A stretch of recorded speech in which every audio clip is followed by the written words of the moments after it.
Masagana, masigla at payapa ang baryo Sisidlan. Tila perpektong paraiso na ito para sa lahat. Pinamumunuan kasi ito ng magaling na babaylan. Isang dalaga, maganda at punong-puno ng magagandang katangian.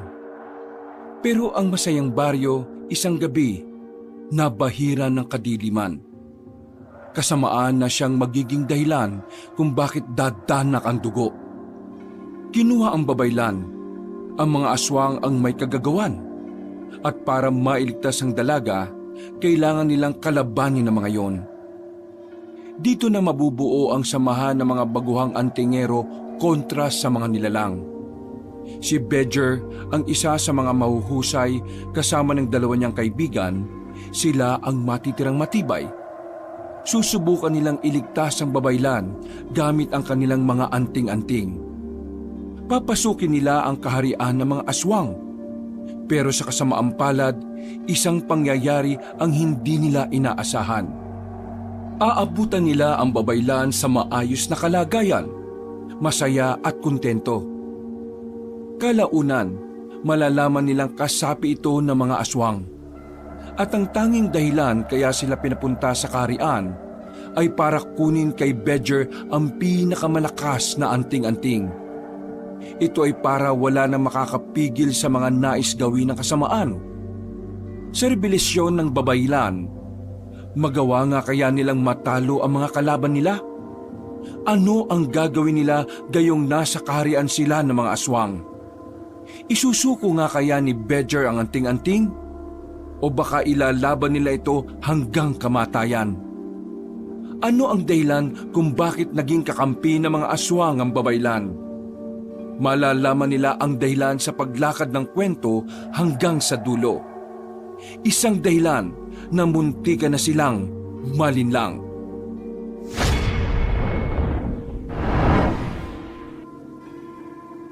Maingay, masigla at makikita ang kasiyahan sa mga mukha ng mga tao sa baryo ng Sisidlan. Kahit saan tumingin si Bedger, lahat na makikita niya ay masaya. Hindi mawawala ang ngiti sa mukha ng mga yon. Normal na lang ang ganong tanawin sa baryo nila sa araw-araw. Kaya nga marami-rami na rin ang mga turista na nagpupunta roon dahil na rin sa mainit nilang pagtanggap. Mamayang gabi, sumama ka sa akin ha. Merong ritual na isasagawa ang babaylan para mas lalo pang dumami ang mga turista na dumadayo rito. Bakit pa mas gusto nilang may mga dumadayo dito Nag-iwan lang naman ng mga kalat ang mga yun. Nung nakaraan, nag-camping sa baba ng burol.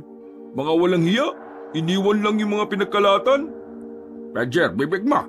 Nakakasira sa imahe ng baryo kapag narinig ng ibang mga paraan mo ng pananalita ha. Umayos ka naman. Totoo naman ang sinasabi ko, Lo Yung mga turista na yan, sinisira lang yung baryo natin at ang gubat. Wala silang pakialam sa kalikasan Ang mahalaga lang sa kanila, baka pamasyal. Kaya nga, iba nagkaroon na tayo ng patakaran na kapag sila ay nahuhuling nagkakalat, mumultahan sila. May patakaran nga. Ang tanong, nahuhuli ba? Malalaman nyo na lang na nagkalat sila kapag nakaalis na sila. O sinong malanugot? Yung mga kalat. Kahit na kailan talaga mainit ang ulo mo. Kumalma ka nga. Hayaan mo para mabawasan niyang sama ng loob mo. Bukas din, kakausapin ko yung babaylan. Nang sa ganun mas maging mahigpit tayo sa kalikasan.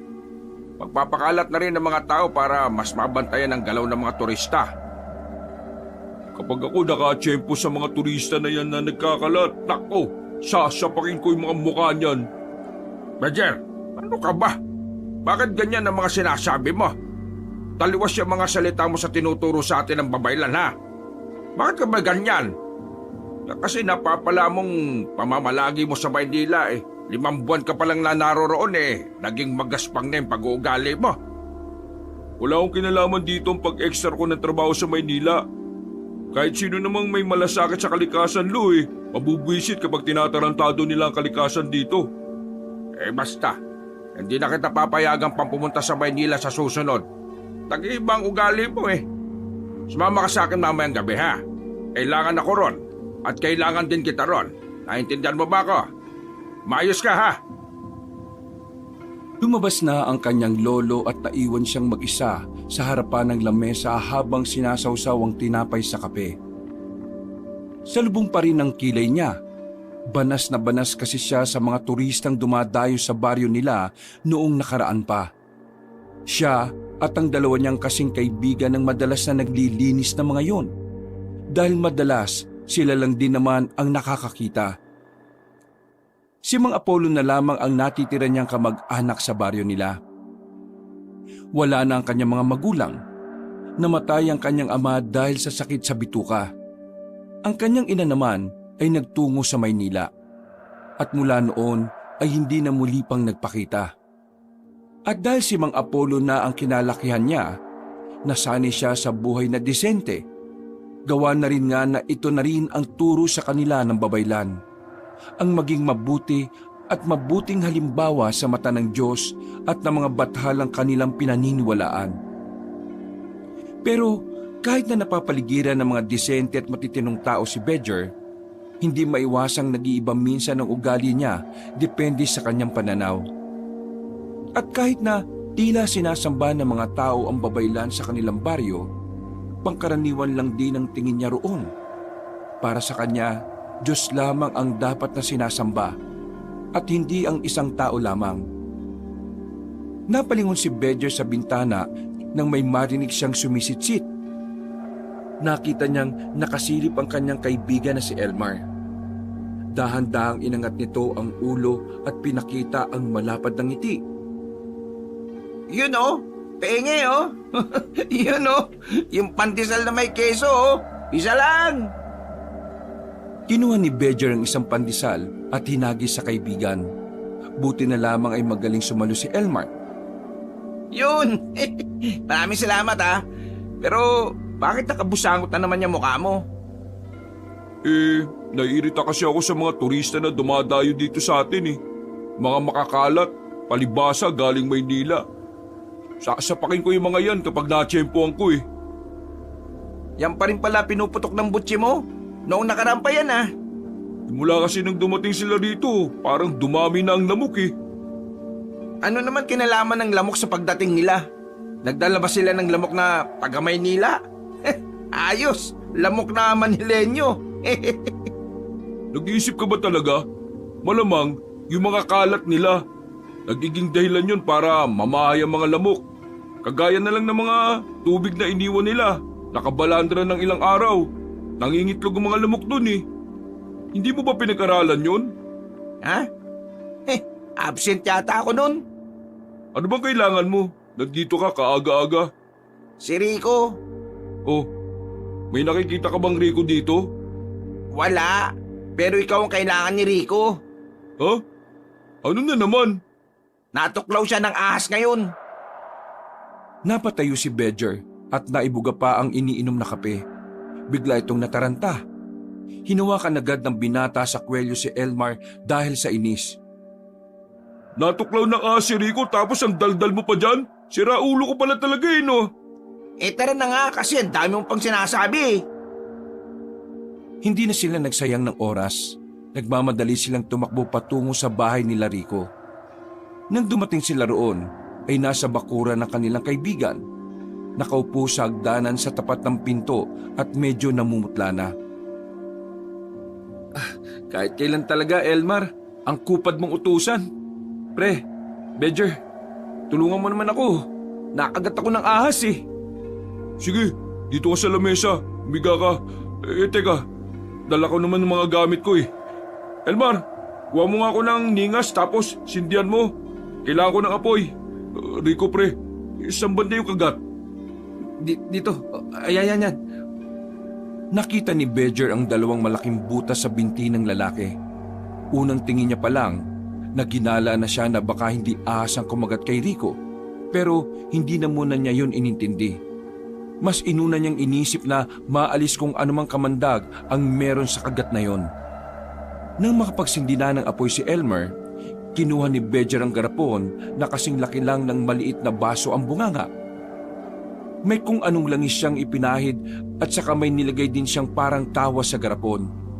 Nang mapainit na ang bagay na yon, itinakip ni Bedger ang garapon sa mismong kinagatan umano ng ahas. 2 minutong diniin ni Bedger ang garapon hanggang sa makita na nilang nagkulay ubi na ang parting yon. Hindi na nagsayang ng pagkakataon si Bedger. Hinigop niya mano-mano ang kinagatan ng ahas. Tumigil lang siya nang mawala na ang pagiging kulay ubi nito. Pagkatapos, kinuha naman ni Bedger ang lambanog at yun ang ipinangmumog nito ng 4 na beses. Sigurado ko, wala na yung kamandag niya. Nahigop ko na lahat eh. Pero nagtataka ako, bakit parang iba ang lasa kumpara sa kamandag ng ahas? 15 anyos pa lang noon si Bedger ay natutunan na niya ang pag-alis ng kamandag sa kinagatan ng ahas. Isa ito sa naging sideline niya at hanggang sa mga puntong ito ay napapakinabangan niya pa rin ang kakayahan niyang to. Ano ba kasing nangyari? Kanina, mga 4:00, sinubukan kong maghanap ng tuyong kahoy. Tapos, nagulat na lang ako. May kumagat sa paa ko. Hindi naman siya dumugo kanina eh. Akala ko nga wala lang. Tapos ngayon, 7:00, sumakit na. Ibig mong sabihin, may 3 oras bago mo naramdaman yung kamandag? Oo eh. Hindi ba normal yon? Hindi. Kadalasan ng mga ahas na may kamandag, kapag kinagat ka, maya-maya lang ramdam mo na eh. Tingin ko, hindi naman ahas ang kumagat sa'yo. Hindi rin lasang kamandag ng ahas ang nalasahan ko eh. Baka lason. Ha? Lason? Ano namang hayop ang kakagat sa akin na may lason? Agating kita, may lason ako eh. Oo, hayop ka eh. Tagal-tagal mong bumalik, nakakabisit ka. Alam mo naman kasing makakalimutin niyang si Elmer eh. Kahit nga rin ikaw eh, nakakalimutan mo ring makakalimutin ako. Sus, ang mahalaga ngayon, nasa maayos ng kalagayan si Rico. Mamaya pre, kapag nakalipas na ang 1 oras, magpakulo ka ng dahon ng bayabas ha, tapos inumin mo yun. 2 araw, 2 beses kada araw. Sige pre, maraming salamat ha. Buti na lang talaga marunong ka sa mga ganito eh no? Salamat ka mo sa akin kasi ako tumawag sa kanya. Di salamat. Welcome pre. Ay, siya nga pala. Punta ba kayo mamayang gabi sa ritual ng babaylan? Ano pa nga ba? Pupunta rin sila papa at mama eh. Buong pamilya namin nandun mamaya. Ikaw Rico. Hindi ko alam eh. Siguro kung pupunta sila, hindi na lang din muna ako sasama. Magpapahinga ako. Tinatamad nga ako eh. Uy, di ka pwede magpaliban kung wala ka namang magandang dahilan. Si Rico meron, ikaw wala. Kung gusto mo, magpatoklaw ka rin. Paano? Nakakasawa na kasi. Parang wala namang nangyayari sa buhay natin dito sa baryo. Masaya nga. Parang wala namang pag-unlad. Hindi ka ba kakarmain sa mga sinasabi mo pre? Labag sa turo ng babaylan ng hindi pagiging mapagpasalamat sa kung anong buhay ang meron tayo ngayon. Hindi ko alam. Ito nararamdaman ko pre. Sa Maynila talaga ang buhay. Magulo at maingay dun pero dun talaga ang maraming oportunidad pre. Nagkatinginan si Rico at Elmar. Napailing na lamang ang dalawa. Tutol kasi ang mga ito na manirahan sa Maynila. Para sa dalawa, mas maganda ang buhay na tahimik at malayo sa mausok na syudad. Pasensya na pre pero dito talaga gusto kong buhay eh. Gusto kong maging antingero. Sa katunayan, sasama na nga ako sa training sa susunod na araw. Antingero? Di ba, pangarap natin maging ganon nung mga bata pa tayo, Bedger? Ewan ko na ngayon. O bakit? Nabago na ba ng Maynila pangarap mo? Tiningnan na masama ni Bedger ang kanyang kaibigan. Baka sa tingin na yun ang namumuo niyang inis. Pero napaisip din siya. Sinuri din niya ang sarili na baka nga nakaapekto rin ang pansamantala niyang pamamalagi sa syudad. Sandaling nanahimik ang paligid. Umihip ang malakas na hangin at sabay-sabay silang napatingin sa itaas. Kumulimlim ang mga ulap. Tila nagbabadya ang malakas na ulan. Pinaulan na naman siguro ng babaylan para mas mapabilis ang ani ng mga magsasaka. Babaylan? Bakit pre? Ha? Wala lang. Nang masiguro ni Bedger na nasa maayos ng kalagayan ng kanyang kaibigan, ay bumalik na rin siya sa kanilang bahay. Dahil wala naman na siyang gagawin, naisip na lamang niyang magtambak ng maraming panggatong na nasibak niya. Ayaw na rin kasi niyang mapagod ang kanyang lolo. Kahit naman madalas na hindi nagugustuhan ni Bedger ang mga paniniwala na matanda, hindi pa rin nawawala ang pagmamahal niya rito. Si Mang Apollo ang tao sa buhay niya na hindi niya kailanman kayang mawala. Mabilis na lumipas sa mga oras at sumapit na rin ang kinagabihan.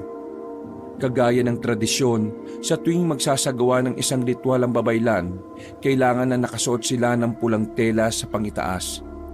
Mas madali raw kasi makapang-akit ng positibong enerhiya ang kulay na pula. Mayos ka, Bedger, ha? Ayaw na ayaw ko nagagawa ka ng eksena sa gitna ng pagre-ritual. Makabigay naman to ng babala para na mga sama akong tao. Kailan ba ako gumawa ng gulo? Porque napadpad lang ako saglit sa Maynila. Tingin mo sa akin masamang tao, lo? Di naman gano'n na sinasabi ko. Ang sa akin lang kasi, alam ko naman na ayaw mong sumama. Umpisa pa lang, taliwas na ang mga paniniwala mo sa ginagawa ng babaylan. Pero hindi ako bastos na tao, lo. Kayo ang lolo ko kaya dapat kayo ang mas nakakakilala sa ugali ko. Nakakadismaya na ganyan na pala ang tingin nyo sa akin. Pasensya ka na. 5 buwan ka kasing wala rito eh. Pakiramdam ko, ang daming nagbago sa'yo at hindi na kita kilala. Kayo lang naman ang nag-iisip niyan eh. Nauna nang naglakad palabas ang binata. Hindi na lamang niya pinahaba ang usapan dahil ayaw naman niyang sumama rin ng loob ng matanda. Nang makarating na sila sa kakahuyan kung saan ginaganap ang lahat ng ritual sa baryo, nakita niya roon si Elmar. Pasimple yung lumapit sa kanya at nagtanong. Pre, nasan si Rico? Di ba nagpapahinga nga? Papahinga? Bakit? Di ba nga may kumagat sa binti niya? Ha? Kailan? Kanina! Tinawag mo pa nga ako eh. Uy, maatake na naman yung pagiging makakalimutin mo ha. Ha? Ay, kung ano, nakalimutan ko kaagad. Napapakamot na lamang si Bedger sa ulo niya. Iniintindi na lamang niya ang pagiging makakalimutin ni Elmar. Inakbayan na lamang niya ito. Kahit naman din kasi minsan sumasakit ang ulo nila ni Rico kay Elmar, mahal na mahal pa rin nila ito. Sabi nga ni Rico noon, hindi sila kompleto kung wala si Elmar. Ilang sandali pa, dumating na rin ang babaylan. Hindi maiwasan ni Bedger na hindi mapatingin. Sa sobrang ganda ng babaylan, ay parang nagliliwanag ito. Lumilitaw ang walang kaparis nitong ganda. Yun lamang ang nagustuhan ni Bedger sa babaylan. Wala nang iba pa. Ngayong gabi, magsasagawa tayo ng ritual para makipag-ugnayan sa mga batala. Ito ay para magkaroon tayo ng proteksyon laban sa mga masasamang elemento at sa mga taong nais bahiran ng dugo ang mapayapa nating baryo. Mawalang galang na, mahal na babaylan. Hindi ba't ang sinabi nyo magre-ritual tayo para sa mga turista? Nais kong humingi ng paumanhin sa lahat ng umasa. Ngunit gusto ko ring sabihin sa inyo na nagbago ang desisyon ko dahil sa isang pangitain. Nagbulong-bulungan ng mga residente. Kahit si Bedger na wala namang interes sa mga ritual ay naintriga siya sa sinabi ng babaylan.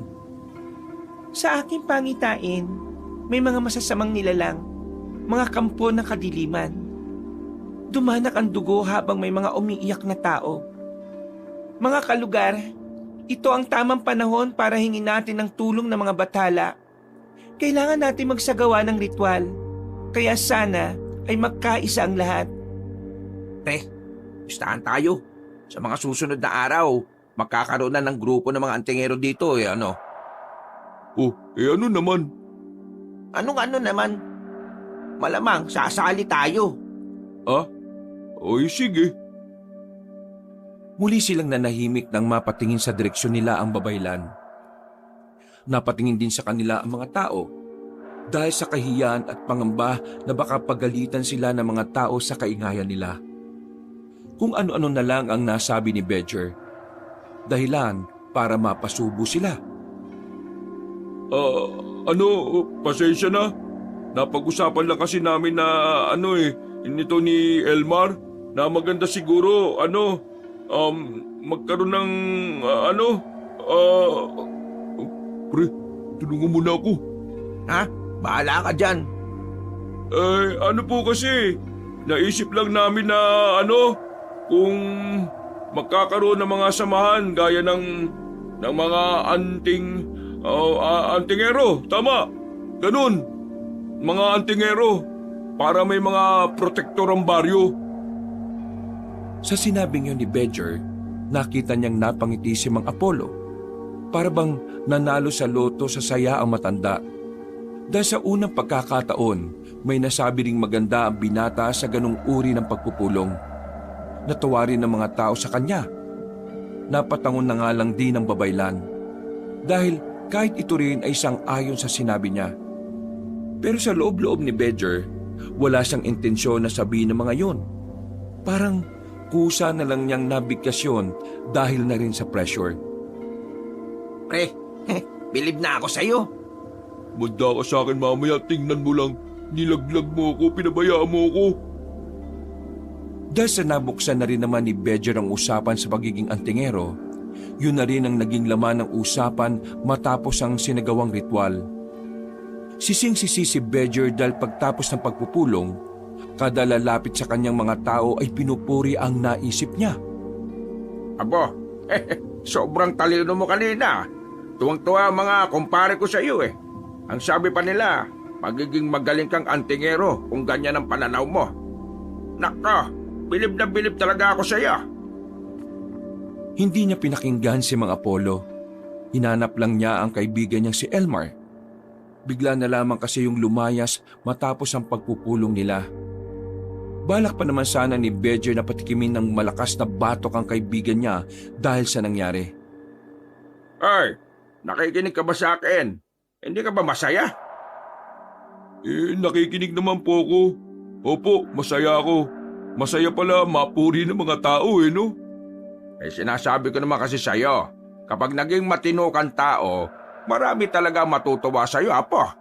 Alam mo ba kung anong sinabi ng babaylan kanina sa akin? Ano po?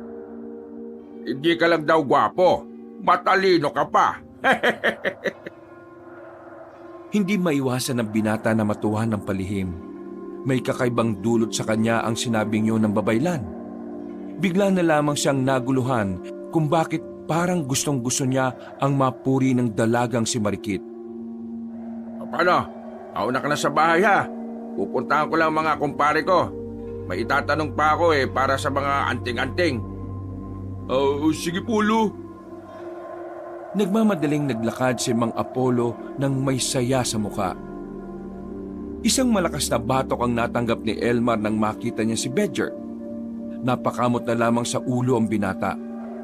Hindi pa sana titigil si Bedger kung hindi lamang dumaan ang matatanda sa harapan nila. Buisit ka? Kung tinulungan mo lang sana ako kanina, hindi sana ako napasubo. Akala ko naman kasi, iba yung sasabihin mo eh. Nanahimik ka kasi. Bigwasan kita dyan Tinan mo ngayon Kala na karamihan dito. Gusto ko talaga yung sinabi ko. Di ba, gusto mo naman talaga magkaroon ng anting-anting? Oo, pero ayaw ko ng mga may grupo-grupo. Pero nang dahil sa'yo, mukhang yun na mangyayari. Kaya mo na, nangyari na Huminga ng malalim ang binatang si Bedger. Pinilit niyang ikalma ang kanyang sarili. Batid niya rin namang wala na ring mangyayari kahit pabugbugin niya si Elmar. Baka kapag naalog ang utak ng kaibigan niya ay mas lalo pa itong maging makakalimutin. Puntahan na natin si Rico. Bakit? Nakagat na naman ba ng kung anong hayop? Wala lang. Pupuntahan lang natin. Tambay tayo. Wala ka bang ginagawa sa inyo? Wala naman akong silbi sa amin, di ba? Ay nakakatamad mapirmi sa bahay Wala naman pakialam ang mga tao dun sa akin. Ikaw naman kasi. Pinag-aral ka dati, bulak-bulang ang ginawa mo. Pero matagal na yun.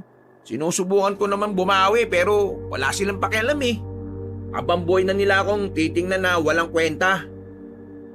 Huwag ka na nga magdrama dyan. Hindi bagay sa'yo. Buti ka pa nga eh. Kahit lolo mo lang ang meron ka, ramdam mo na may pakilamang lolo mo sa'yo. Ako, ang laki ng pamilya namin. Pero wala ni isa ang nagtatanong kung kumusta ba ako. Hindi na lamang kinontra ni Bedger ang sinabi ni Elmar. Hinayaan na lamang niya itong maglabas ng sama ng loob. Hanggang sa kalaunan, bigla-bigla na lamang itong umiyak. Napukaw nila ang atensyon ng ilang matatanda na naglalakad. Saka lamang tumahimik si Elmar nang babaylan naman ang nakita niyang papalapit. Tumigil ito sa kanilang harapan at saka tumingin ng seryoso kay Bedger. Ha? Ay, bakit? May nagawa ba kaming kasalanan? Maingay ba kami? Ito kasing kaibigan ko eh. May pinagdadaanan mabigat eh. Kahanga-hanga ang ideya mo kanina. Dahil sa'yo, nagkaroon ng lakas ng loob ang kalalakihan na mapabilang sa antingerong samahan na mabubuo. Gustong-gusto po kasi talaga ni Bedja na makatulong sa kapwa. Matagal na po namin pangarap maging antingero eh. Ang kaso nga lang, wala naman po kaming mahanap na anting-anting. Uy, sinasabi mo, manahimik ka nga. Kayong dalawa, nararamdaman ko na mas magiging maganda ang kapalaran ninyo bilang mga antingero ng baryo. Busilak ang inyong puso. Mataas ang posibilidad na isa kayo sa aasahan ng baryo. Isang matamis na malapad na ngiti ang iniwan sa kanila ng babaylan bago ito tuluyang umalis. Nang makalayo na yon, aamba pa lang si Bedger nang biglang tumakbo na si Elmar. Siraulo talaga yung taong yun. Pinahamak na naman ako. Hindi natuloy ang pagpunta nila kay Rico. Naisip kasi nilang wag na munang abalahin ng binata para makapagpahinga yon ng maayos. Nang makabalik na si Bedger sa bahay nila, wala pa roon ang kanyang lolo. Napatingin siya sa pader kung saan naroon ang larawan ng kanyang lola. Naalala na naman tuloy niya ang sinabi ni Mang Apollo. Nung araw daw kasi, isang antingera ang kanyang lola Kusing. Dagdag pa ng matandang lalaki, ang pagiging antingero ay talaga namang dugunan nila. Kaya naman, si Bedger ang tingin ni Mang Apollo na susunod sa yapak ng kanyang asawa. Tumayo si Bedger at lumapit sa aparador. Binuksan niya yun at nakita niya ang mga lumang gamit ng kanyang lola. Kung hindi lang sana namatay si Kusing, baka yun pa ang magturo kay Bedger. Sa katunayan, si Lola Kusing ang naging idolo noon ni Bedger. Pero mula nang mawala ito dahil sa sakit, nawala na rin ang interes niya sa pagiging antingero.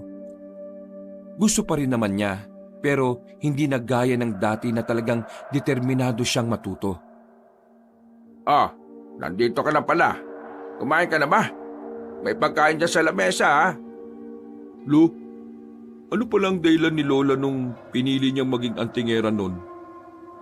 Napatigil ang matanda at biglang nawala ang ngiti nito. Umupo si Mang Apollo sa lamesa at sandaling nagsalok ng tubig sa baso. Unang-una, gusto niyang protektahan ang pamilya natin. Noong wala pa kayo, mga bata pa mga magulang ninyo, madalas na maraming aswang dito sa baryo natin. Aswang na naman? Oo. Nako, marami talaga. Nung una, wala namang ginagawang masama ang mga aswang. Pero nung tumagal parang naisipan nilang bigla na tumikim ng karne ng tao. Pagmula nun, dumami na ang kaguluhan. Biglang nagkaroon ng samahan ng mga antingero at antingera. Sumali ngayon ang lola mo. Nakuha naman siya. Ang lakas ng lola mo nun. Talagang ang bilis niya. Marami silang napatay na aswang. Napatahimik nga nila ang mga aswang kaya ngayon, papayapa rito sa atin. Bakit hindi kayo sumali? Gusto ko rin sumali. Pero dahil lola mo ang mas maraming alam tungkol sa mga aswang, siya na lang ang tumuloy. Isa pa, walang may iwan sa mga anak namin. Itong kwento ko sa'yo, alam ito ng nanay mo. Wala namang nakwento si Mama sa akin dati. Sa bagay, wala namang kasing pakialam yun. Tingnan mo nga tumanda na lang ako ng ganito, hindi na nagpakita pa. Pabulok sana siya sa Maynila. Apo, naiintindihan ko ang galit mo sa nanay mo. Pero sana, huwag ka magtanim ng galit. Mahirap mamuhay kung may sama ka ng loob sa dibdib mo. Tatandaan mo yan. Hindi ko naman sinasabing patawarin mo kagad. Ang gusto ko lang, mas bigyan mo ng puwang ang masasayang bagay dyan sa puso mo. Tumutungo lang si Bedger at saka napasandal na lamang sa pader. Basta po, kapag naging antingero ka na, lagi mo lang tatandaan na maging mabuting tao ka sa lahat. Yon ang pinakaunang katangian ng isang antingero. Hindi na nagsalita pa si Bedger. Hanggang sa mga puntong yung kasi, nagdadalawang isip pa rin siya kung itutuloy niya ang pagiging antingero. Kinabukasan ng gabi, umalis ng bahay ang maglolo para dumalo sa kasal ng kakilala ni Mang Apollo. Ayaw naman sanang sumama ni Bedger, pero hindi niya rin naman pwedeng hayaan na mag-isa ang lolo niya. Lalo pat gabi na at maglalakad pa sila patungo sa kabilang bundok. Pwede namang ako na lang mag-isa, pero bakit sumama ka pa? Kita niyo na tong dinaraanan natin, oh. Masyado nang masukal. Kung wala tayong dalang flashlight, baka wala na tayong makita. Baka mamaya mapahama kayo rito, eh. Nababahala ka ba sa pangitain ng babaylan? Siguro iniisip mo na baka nagbabalik na mga aswang, ano? Uy, bakit po kayo natawa? Hindi naman malabo, di ba? E di, iniisip mo nga ang sinabi ng babaylan. Opo. Kahit ayaw ko makinig, sa lahat ng mga sinabi niya, doon lang ako napaisip. Alam niyo naman na may kasaysayan ng mga aswang dito sa atin. Kaya hindi talaga malabong dumating ang araw na bigla na lang nila tayong biglain. E di, tutuloy ka na talaga sa pagiging antingero mo. Hindi ko pa alam. Basta, ayoko na munang pag-usapan. Pinagpatuloy na lang muna nila ang kanilang paglalakad. Ilang sandali lang, nakalabas na rin sila ng kagubatan. Nasa kalsada na sila at ilang minutong lakaran na lang ay mararating na rin nila ang hanging bridge patungo sa kabilang bundok. Pero hindi pa man sila nakakarating doon, ay bigla na lamang may lumabas na lalaki sa gilid ng kalsada. Nung una, akala nila isang pangkaraniwang lalaki lang na naghahanap ng kaaway. Pero naramdaman agad ni Mang Apollo na may hindi tama sa lalaking yon. Apo, alerto ka ha. Po, bakit? Sino ba yung lalaking yan? Ikaw ang tatay ng babaylan, hindi ba? Umanda ka sa akin ngayon! Bigla na lamang gumapang ang lalaking yon patungo sa kanila. Lumundag yon palapit sa kanila pero sinipa yon ni Bedger. Nang makadistansya na sila, ay kumuha ng malaking bato si Bedger. Lo, aswang ba yan? Aswang nga yan! Hindi ako pwede magkamali! Subukan mo lang lumapit! Baka basagin ko yung pagmumukha mo! Lo, sa likod ka lang. Umangi lang ng umangi lang aswang na yon. Pero maya-maya lang, nagulat na lamang sila nang biglang tumawa ang lalaki. Yung pala, hindi pala ito nag-iisa. Bigla na lamang lumabas ang isa pang aswang na babae naman. Kinalmot nito si Mang Apollo. Tinamaan ng matanda sa balikat. Agad namang umagos ang dugo mula roon. Sa galit ni Bedger, binato niya sa muka ang babaeng aswang. Tinamaan naman yon, kaya nahilo-hilo. Nagalit naman ng lalaking aswang, kaya ito naman ang sumugod sa kanila. Pero dahil na rin sa pagnanais na maprotektahan ng kanyang lolo, nagawa niyang sapakin ang lalaking aswang sa panga. Paggewang-gewang ang lalaki sa lakas ng suntok ni Bedger. Nung akala ng maglolo ay doon na matatapos ang lahat. Pero nang tangkain nilang umalis na, may humarang pang ikatlong aswang. Sa puntong ito, alam na ni Bedger na mapapahamak na sila. Lalo na kung sabay-sabay na lulusob ang mga yon. Lo, sorry Lo. Wala akong magagawa. Mararamdaman ang pagiging dismayado at takot sa tinig ni Bedger. Dahil yung isang aswang, nadagdagan pa ng dalawa. 3 aswang na ang nasa harapan niya. Parang tinanggap na lamang nito ang kapalaran nilang maglolo na mapapahamak na sila. Napapikit na lamang silang dalawa nang maglundagan na ang mga yon palapit sa kanila. Pero nagtaka sila dahil bigla na lamang nanahimik ang paligid. Pagdilat nila, patay na ang mga aswang, pati na rin ang babae at lalaking unang umatake sa kanila. Isang batang lalaki ang nakita nila sa gilid. May hawak itong espada na halos kasing laki lang din ng bata. Ayos lang po kayong dalawa? Maraming salamat, bata. Pero hindi ako ayos. Meron akong sugat sa balikat ko. Iatid ko na lang po kayo sa baryo si Sidlan. Alam mo ang baryo namin? Pinsan ko po ang babaylan po ninyo. Pinsan? Hindi niya nasabi na may pinsan pala siyang bata na mahusay makipaglaban. Naku naman, ngayon ka pa namangha. Intindihin na lang muna natin yung sugat mo. Bubuhatin na kita, lolo ha. Hindi na natuloy ang kanilang lakad ng mga sandaling yon. Sa takot na ring baka may ilang mga aswang na ring gumagala sa oras na yon. Minabuti nilang bumalik na lamang sa kanilang baryo. Agad na kumalat sa kanilang lugar ang nangyari. Nagdulot naman ito ng takot para sa lahat.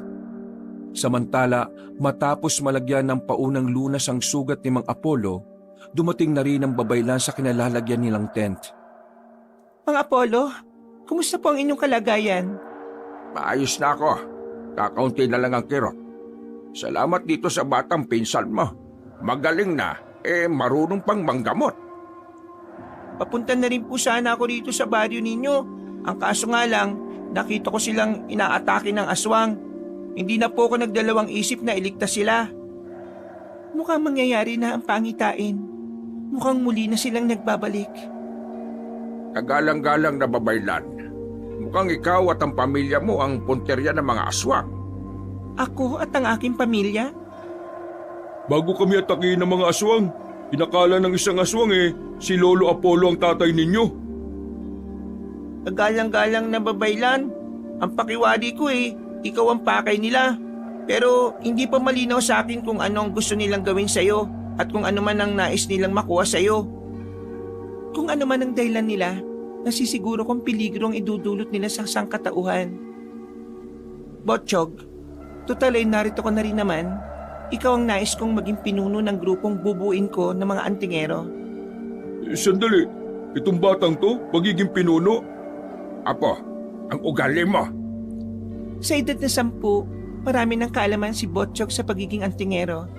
Espesyal siya sa lahat. Kaya nasisiguro ko na magagawa niya ng maayos ang misyon na ibibigay ko sa kanya. Tumingin ang babaylan kay Bedger. Nakaramdam naman ng pagkailangang binata kaya tumingin na lamang ito sa malayo. Ikaw, sumama ka sa akin. Ako? May kailangan akong ibigay sa'yo. Nauna nang lumabas ng tent ang babaylan. Sinenyasan naman ni Mang Apollo ang binata na sumunod. Nagkibit balikat na lamang din si Bedger at agad na ring lumabas. Medyo kabado ang binata sa hindi niya malamang dahilan. Nakarating na rin kasi siya sa bahay ng babaylan na tanging mga kilalang tao at mga opisyal lang ng baryo ang tanging nakakapasok doon. Tanggapin mo ito. Nagtatakang tiningnan muna ni Bedger ang kahon na hindi naman kalakihan. Hindi niya yun tinanggap. Naguguluhan kasi siya sa nangyayari. Teka, ano ba yan? Para saan yan? Ikaw lang ang karapat-dapat na gumamit nito. Tanggapin mo ito. Buksan mo. Napilitan na lamang na kunin ni Bedger ang kahon. Pagbukas niya, nakita niya ang kwintas na kulay ginto. Meron itong pendant na bato na kulay berde naman. Nagtatakang binalikan ni Bedger ng tingin ng babaylan. Natawa siya ng bahagya sa iniisip niya. Isasala mo ba ito sa akin? Wala akong pera. Kaalis ko lang sa trabaho nung nakaraan Ikaw ang may-ari niyan. Ha? Ako? Teka. Mawalang galang na. Pero sabog ka ba? Anting-anting yan ng iyong lola kusing. Kinabiglayo ni Bedger. Ang buong akala niya kasi ay isinama na ang anting-anting na yon sa libing. Bago mamatay ang lola mo, sinabi niya sa lola ko na itago niya ang anting-anting. Alam kasi ng lola mo na marami pang nakatagong kapangyarihan ng anting-anting na lalabas lang sa tamang panahon. Matagal na panahon na itong nasa pangangalaga namin, kahit ang lolo mo ay walang alam dito. Bakit hindi alam ni Lolo ang bagay na ito? Siya dapat ang unang makaalam nito at hindi ako. Sinadyang hindi sabihin ng lola ko sa lolo mo. Dahil noong namatay daw ang lola mo, nagkaroon ng interes ang lolo mo na gamitin ang anting-anting na ito. Pero hindi ito pwede sa kanya.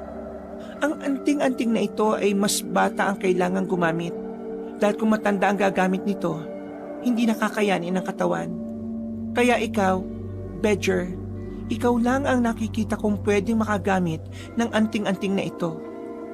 Ano ba kasing meron sa anting-anting na yan? Sobrang lakas ba niyan? Hindi ko rin alam.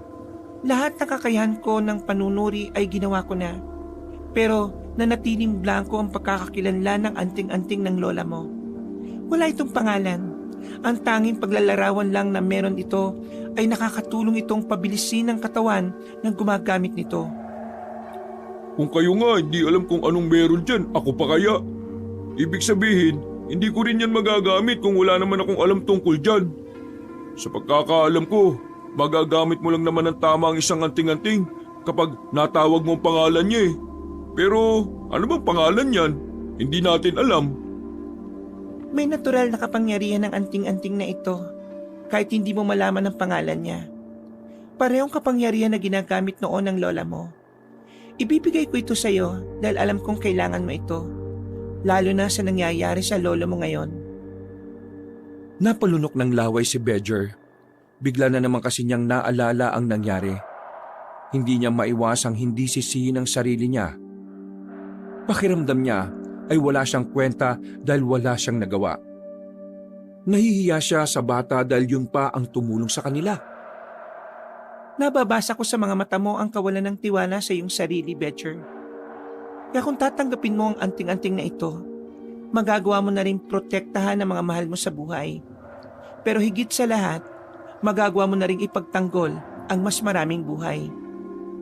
Kung tatanggapin ko ito, may paraan pa ba para tuluyang magising ang tunay nitong kapangyarihan? Alam kong meron, nararamdaman ko. Pero sa mga sandaling ito, hindi ko pa alam kung ano ang eksaktong pamamaraan. Pero nararamdaman ko, malakas ang pakiramdam ko na darating ang tamang oras. Magigising mo rin ang tuluyan ng diwa nito. Suotin mo na, Bedger. Ikaw na lamang ang bahalang magpaliwanag ng lahat sa iyong lolo. Huminga ng malalim si Bedger at saka sinuot ang kwintas. Wala siyang naramdaman na kahit na ano. Hindi gaya ng sa ibang antingero na kapag suot ang anting-anting, may kung anong enerhiya ang tila naglalaro sa buo nilang katawan. Matapos ang pag-uusap na yon, agad na kinwento ni Bedger kung ano ang napag-usapan nila ni Marikit. Madali namang natanggap ni Mang Apollo ang paglilihim ng lola ni Marikit. Dahil una pa lang pala, alam na ni Mang Apollo kung nasaan ang anting-anting. Hindi lamang siya nagsasalita. Dahil batid niya na una pa lang na si Bedger ang magmamana nito. Samantala, sa kasagsagan ng gabi, hindi pa rin makatulog si Bedger. Nakabalik naman na sila sa bahay nila. Maayos na rin ang kanyang lolo. Mahimbing na ang tulog pero siya, mulat na mulat pa rin. Napalingon si Bedger sa gilid nang marinig na naman niyang naroon si Elmar. At hindi lang ito nag-iisa dahil kasama na nito si Rico. Oh, bakit kayo nandito? Anong oras na? At ikaw, Rico, ayos ka na ba? Mag-ala-gala ka. Huwag kayong maingay ha. Nalaman kasi namin kanina na pinatawag ka ng babaylan. Gusto lang namin malaman kung anong meron. Uy, ikaw anong meron sa inyo ng kagalang-galang na babaylan? Baliw, may sinabi at ibinigay lang siya sa akin. Binigay? Patingin nga. Inilabas ni Bedger ang kwintas. Nanlalaki naman ang mata ni Rico at Elmar dahil doon. Pre, antingero ka na. Saan ka nakakuha ng ganyang anting-anting? Ito nga yung binigay sa akin ni Marikit. Dating anting-anting to ni Lola. Ayos, di makakasama ka na sa grupo. Di may kapangyarihan ka na rin yan. Naunahan mo pa kami ha. Iba talaga kapag dating antingera ang lola eh. Tingin niyo ba masaya ako? Hindi no? Bakit naman? Bigay mo na lang kaya sa akin yan. Walang pangalan ng anting-anting eh. Ibig sabihin, hindi ko naman ito magagamit na maayos. Walang pangalan? E paano yan nagamit ng lola mo noon? Natigil ang kanilang usapan nang marinig nila ang kampana ng baryo si Sidlan. Isa itong hudyat na may nangyayaring masama. Kaya naman nagising ang lahat ng tao. Halos malugmok ang lahat ng tao nang malaman nila na ang kanilang babaylan ay dinukot ng mga aswang. Naalarma ang buong baryo. Sinubukan puntahan ng mga veteranong antingerong kinaroroonan ng babaylan, pero wala na silang inabutan doon. Aligaga ang mga tao, nag-iiyakan na ang iba. May iba rin naman na hinimatay na sa kanilang nalaman. Tila sinasamba ang babaylan sa kanila, kaya ganun na lamang ang pagluluksa ng mga residente. Bakit naman kasi sa ganitong oras pa naisipang mag-ritual sa gubat? Tapos mag-isa lang din siya. Diyos ko, ano na mangyayari sa baryo kung wala ang babaylan? Masyado nyo kasing dinepende mga sarili nyo sa babaylan eh. Kaya ngayon, hindi nyo alam ang gagawin nyo. Oh, saan ka pupunta? Makikibalita.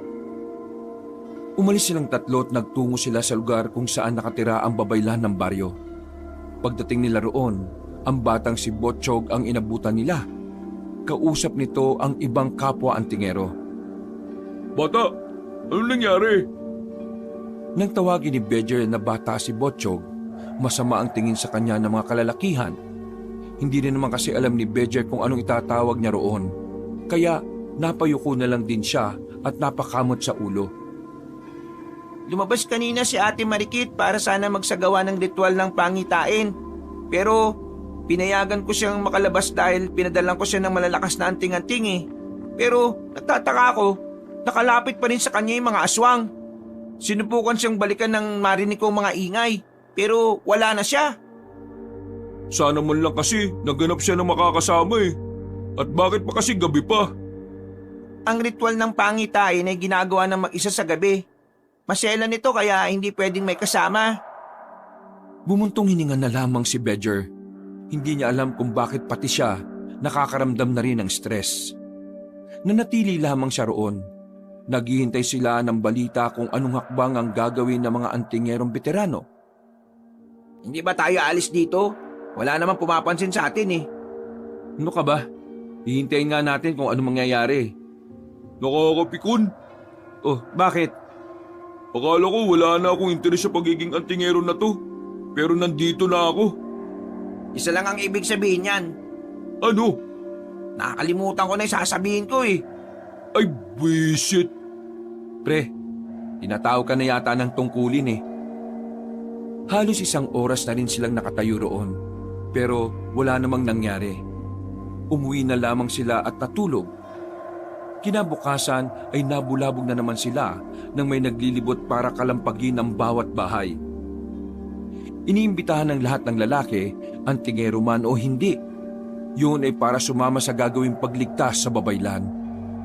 Lo, nasama ako. Sigurado ka ba? Hindi ka ba masaya? Siyempre, masaya ako, ano ka ba? Pero bakit parang biglaan naman yata ang pagpayag mo? Dahil ba napilitan ka na kasi may anting-anting ka na? Sa nangyari sa inyo, mas lalo ko lang napagtanto na dapat ako maging antingero. Para mailigtas ko rin kayo kapag nasa panganib kayo.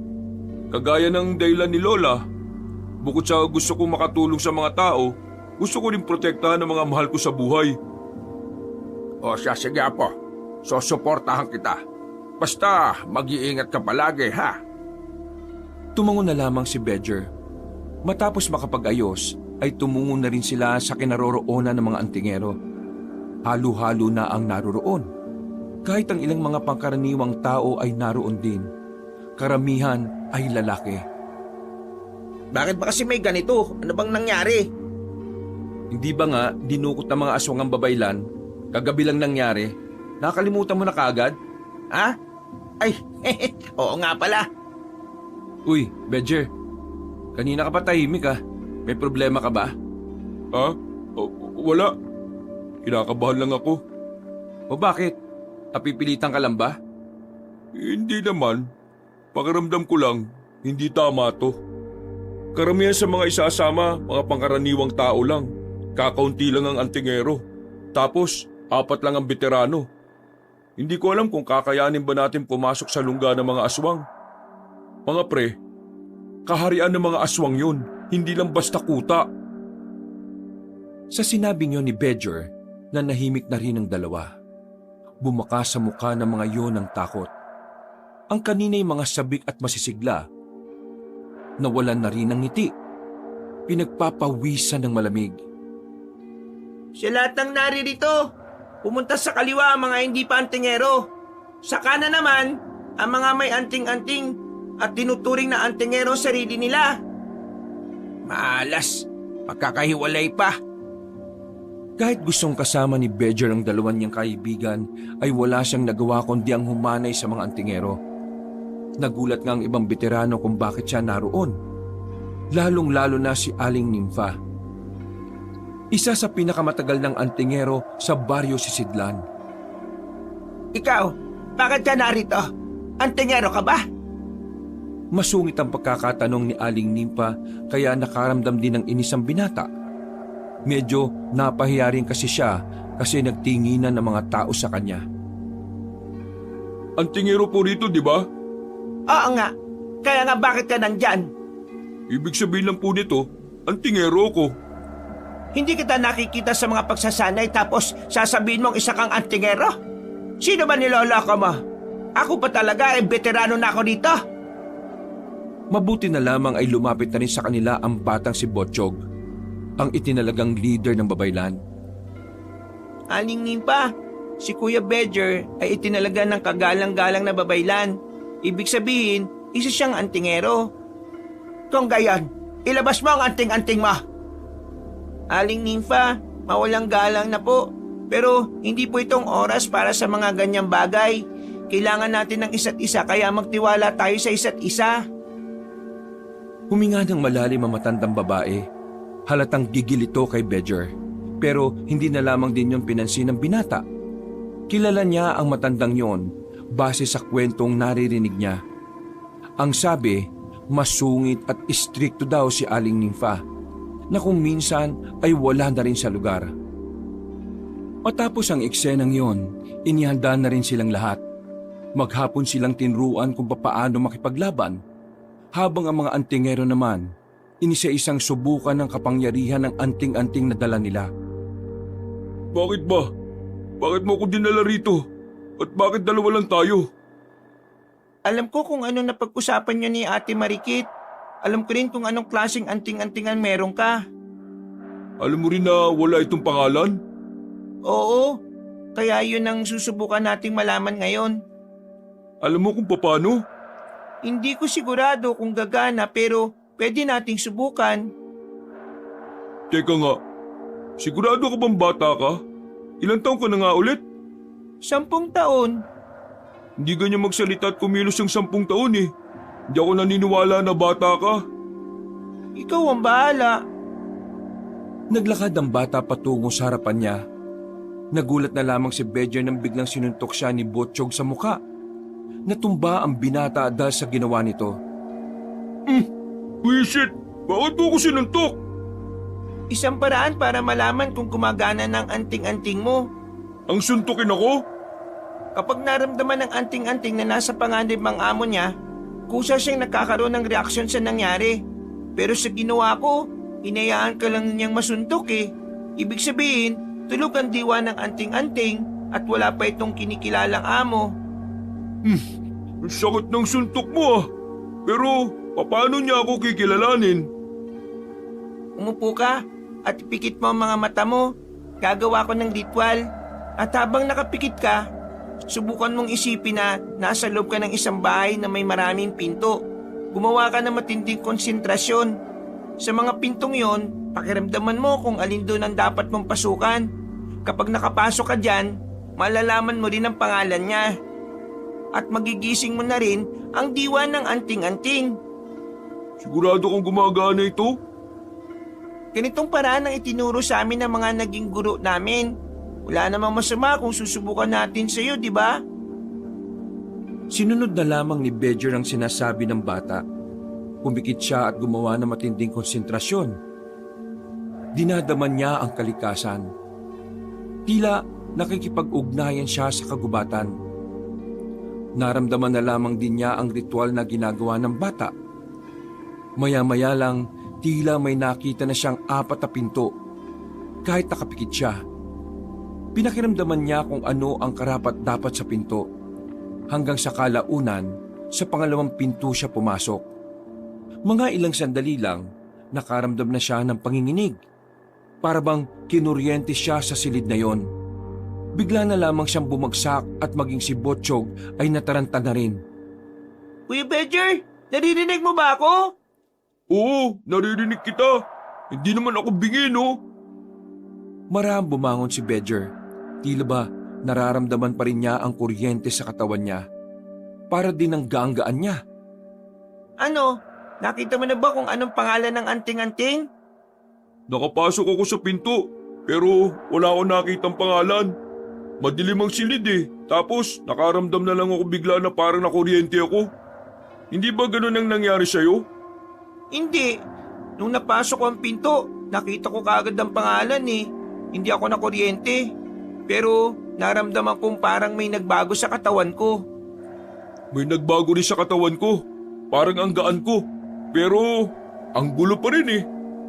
Pasensya na ha. Hindi siguro talaga pwedeng sa'yo yung ganong pamamaraan. Eh anong gagawin ko kung wala namang silbi tong anting-anting na to? Patatawag ba akong antingero nun? Sumama ka sa akin. Mahalaga ang bilang ng isa. May luhilong tumayo na lamang si Bedger. Dahil wala naman silang napala. Bumalik na lamang sila sa kanilang ginawang kampo. Nagpalipas na muna sila ng oras doon. May ilang minuto pa naman bago ang kanilang larga patungo sa kaharian ng mga aswang. Habang nakaupo, nilapitan siya ng 2 niyang kaibigan. Pawis na pawis sa mga yon. Madungis din at mukhang dugyot na rin ang damit. Grabe, nakakapagod pre. Eh ikaw, kumusta? Mukhang ayos naman ako. Namumutla ka pre. May sakit ka ba? Wala nga, ayos lang ako. Pre, sigurado ba talaga nakaharian ng aswang ang pupuntahan natin? Oo, sinabi rin sa akin ni Botchog. Sa isang malayong bayan sa norte, may kaharian daw ng aswang doon. Sabi ni Botchog, kailan lang din daw nalaman ng pamilya nila ang kaharian na yun. Maging sila rin eh, nagulat. Kakayanin naman siguro natin to, ano? Kakayanin natin. Ililigtas natin ang babaylan eh. Bumuntong hininga na lamang si Bedger. Sumasakit na ang ulo niya dahil sa mga nangyayari. Parang ang bilis kasi ng mga kaganapan sa buhay niya. Parang kailan lang nabubwisit lang siya sa mga turistang nagkakalat sa kanilang baryo. Pero ngayon, nasa peligro ang buhay nila dahil sa nalalapit na paglusob sa kaharian ng mga aswang. Makalipas ang ilang sandali, tuluyan na nga nilang nilisan ang baryo ng Sisidlan. Magkakasama silang nilakbay ang kagubatan. Kahit na marami naman sila, hindi pa rin maiwasan ni Bedger na hindi kabahan. Ilang beses na nga rin niyang dinadasal na sana, gumana na rin ang anting-anting na hawak niya. Huwag na huwag kayong iiwalay kahit na anong mangyari ha. Kapag may senyales na may aswang, maging kalmado lang. Kailangan natin ng matinding konsentrasyon at pagiging matapang. Kung merong mang duduwag-duwag dito, umuwi na ha. Hindi namin kayo kailangan. Narinig niyang may mga tumawa-tawa sa gilid. Pinagtatawa na ng 2 lalaki si Botchog dahil masyado pa itong bata para pangunahan sila. Sa hindi malaman na dahilan, nakaramdam ng inis si Bedger. At dahil malapit lang naman sila sa 2 lalaki, kinwelyuhan niya ang 2 at kinastigo. Kung hindi nyo kayang irespeto ang namumuno sa atin, buti pang umuwi na kayo. Naggigigil ako sa mga mukha nyo eh. Alis! Uy, pare! Tama na! Parang takot na tumakbo pabalik ang 2 lalaki. Dahil sa ginawa niyang yon. Lumapit naman kaagad ang matandang si Aling Nympha. Hindi nito nagustuhan ang ginawa ni Bedger kaya agad namang itong umalma. Ano sa tingin mo ang ginagawa mo, binata? Pinawi ko lang yung dalawa. Naiirita ako sa mga walang respeto eh. Sa tingin mo may respeto ka kung paano mo ako kausapin? Tingin mo ba dapat kitang irespeto? Aba, wala ka talagang galang ah. Tama na! Pumagitna na sa kanila ang bata. Tumigil din naman kagad si Aling Nympha sa kakasalita. Hindi ko kinukonsinte ang mga taong walang paggalang sa isang posisyon. Mababa man o mataas ang katayuan ng isang tao sa isang samahan. Walang sino mang may karapatang bastusin ang kanyang posisyon na kinalalagyan. Kaya Aling Nympha, pasensya ka na. Pero tama lang naman ang ginawa ni Kuya Bedger eh. Naglakad na lamang ng padabog ang matandang babae. Napapailing na lamang din si Bedger. Hindi niya kasi maintindihan kung bakit parang mainit ang dugo sa kanya na matandang yon. Malayo-layo pa sila sa kanilang lalakbayin. Kaya nang mahigit 3 oras na rin silang naglalakad, nagpasya si Botchog na magpahinga na muna at kumain. Tamang-tama ang kanilang nahintuan dahil ang kapatagan na kanilang kinalalagyan ay napapalibutan ng mga matataas na puno ng mangga. Namumunga na rin ang mga yon, kaya tamang pitas na lang sila. Pre, tinan mo si Aling Nympha oh. Kanina pa nakatingin sa'yo.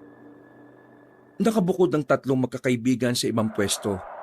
Ayaw nilang makihalo sa iba dahil hindi rin naman sila pinapansin. Samantala, kanina pa rin napapansin ni Bedger matandang si Nympha. Hindi niya talaga maintindihan kung ano ang nais ipahiwatig ng mga tingin na yon. Hindi naman masama ang tingin, pero hindi rin naman nakakagaan ng pakiramdam. Nasa pagitan siya ng dalawang yon na kung saan nalilito siya sa ikinikilos ni Aling Nympha. Tila siya lang ang pinag-iinitan nito kahit na mas marami namang mayayabang kesa sa kanya. Sino ba yan? Si Aling Nympha nga, iba ikaw yung nagsabi sa akin nun kung anong pangalan niya. Ha? Ay, oo nga pala no. Malalaman ko rin kung anong problema na matandang yan sa akin. Pagkatapos kumain, hinayaan na lang muna sila ni Botchog na makapagpahinga. Nakatulog agad ang iba dahil sa pagod, habang ang 3 magkakaibigan naman, gising na gising pa rin ang diwa. Nakahiga lang sila sa damuhan habang nakatingin sa mga bituin. Pre, tingnan mo oh. Kanina pa nun si Aling Nympha. Type na type ka yata niyan eh. Uy, kinabutan ka nga sa mga sinasabi mo. Sandaling sinulya pa ni Bedger matandang si Nympha. Sa mga puntong ito, nakakaramdam na rin siya ng hindi maganda sa matanda. Naisipan na niyang lapitan yon para tanungin kung anong problema nito. Pero nagulat sila nang may dumating na isa sa mga kasamahan nila. Galing ito sa loob ng gubat. Nagsisisigaw at nakita nilang wala na ang kabila nitong braso. Magsihanda kayo! May mga aswang! Agad na ginamit ng mga antingero ang kanilang mga anting-anting. Mabibilis ang mga yon na nagsipasok sa loob ng gubat, habang ang 3 magkakaibigan naman ay nanatili lang sa kanilang kinalalagyan.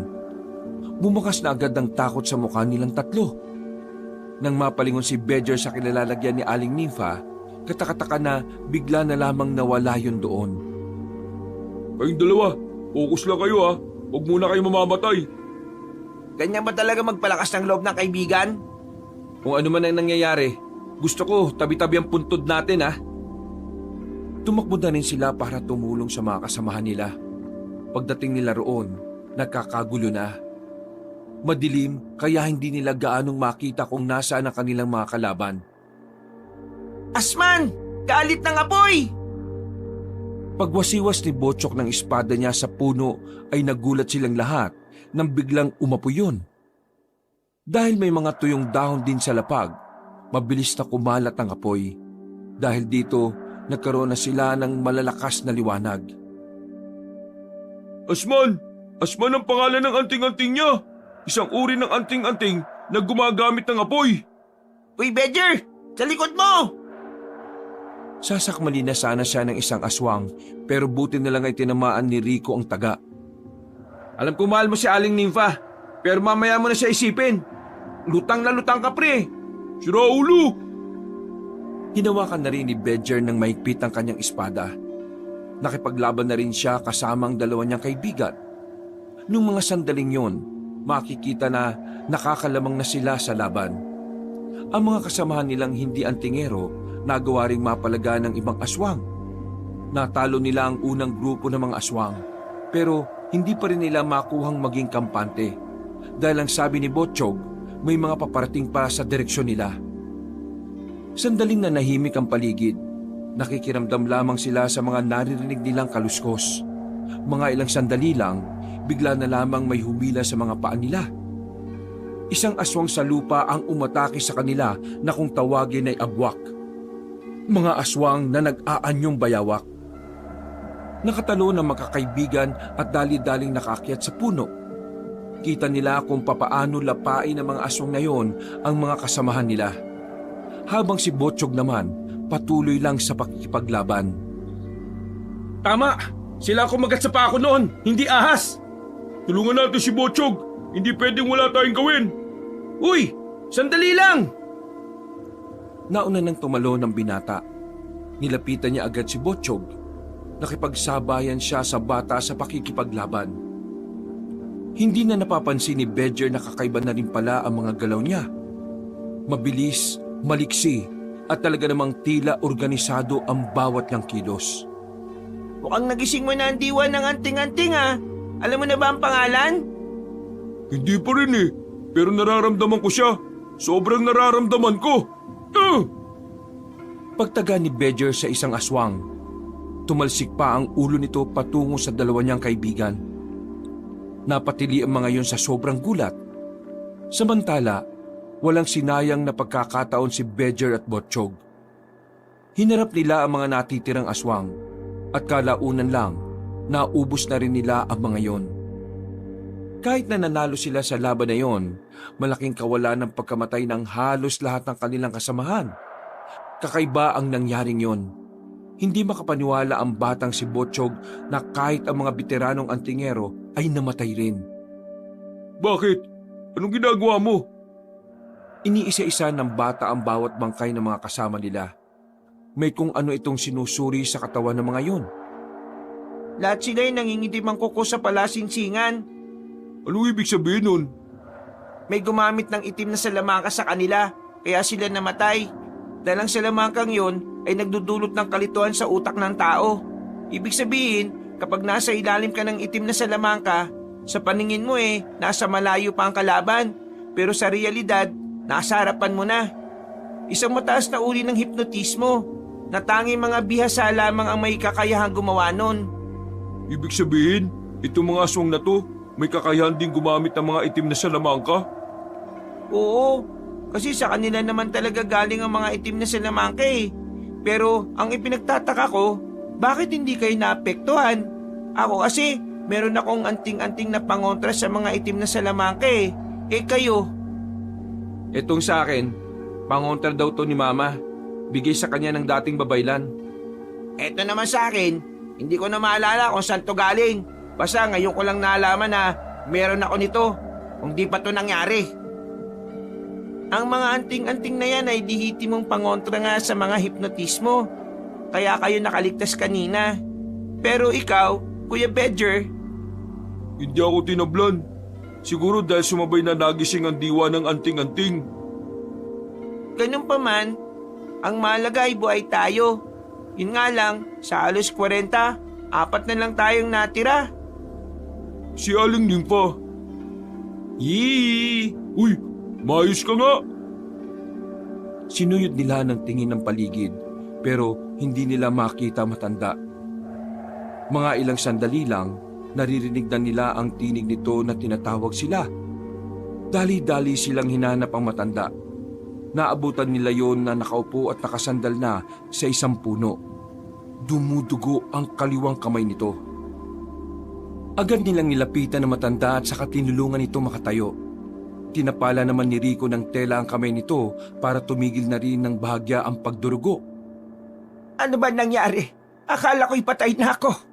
Huling pagkakaalala ko para akong nahilo. Tayo na lang pong natitira sa samahan. Napatay ang mga kasama natin dahil sa itim na salamangka. Isang mataas na level ng hipnotismo ang ginawa nila. Isang mataas na level ng hipnotismo? May kasama silang aswang na gumawa nun? Opo, Aling Nympha. Buti na lang, hindi kami tinablan lahat. Kaya niyo pa po bang maglakad?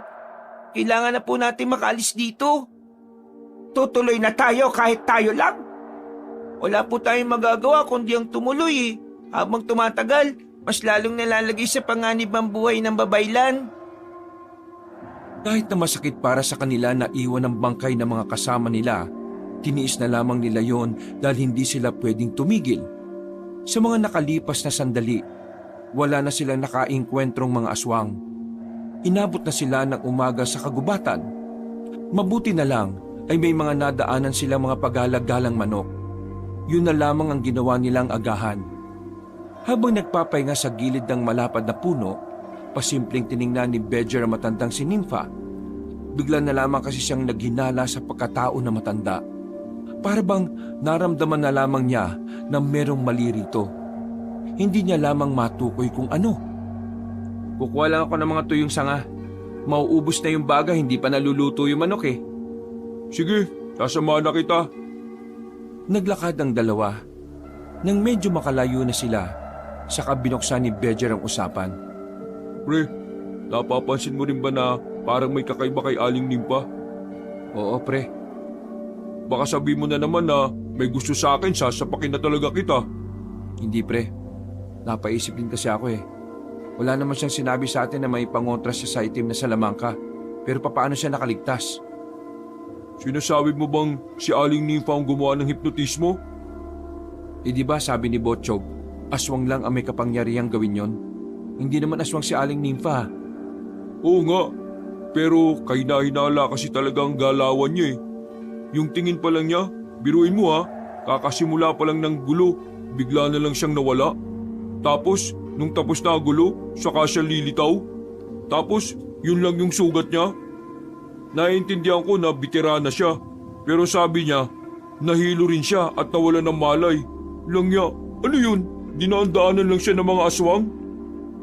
Ang magandang gawin natin ngayon pre, obserba natin si Aling Nympha. Sasabihin ba natin kay Elmar? Wag, makakalimutin yun eh. Baka mamaya makakalimutan niyang bawal ipaalam kung anong napag-usapan natin. Nang makakuha na ng mga tuyong sanga, dali-dali na rin silang bumalik sa mga kasama nila. Kumilos lang sila ng normal. Kahit na napapansin na naman ni Bedger na tumitingin sa kanya ang matanda. Pagkatapos ng kanilang agahan, pinagpatuloy na nila ang paglalakbay. Ayon sa batang si Botchog, malapit-lapit na rin sila sa kaharian ng mga aswang. Maging alerto tayo. Asahan niyo ang posibilidad na biglang tambangan tayo. Kakaunti na lang, makakarating na tayo dun.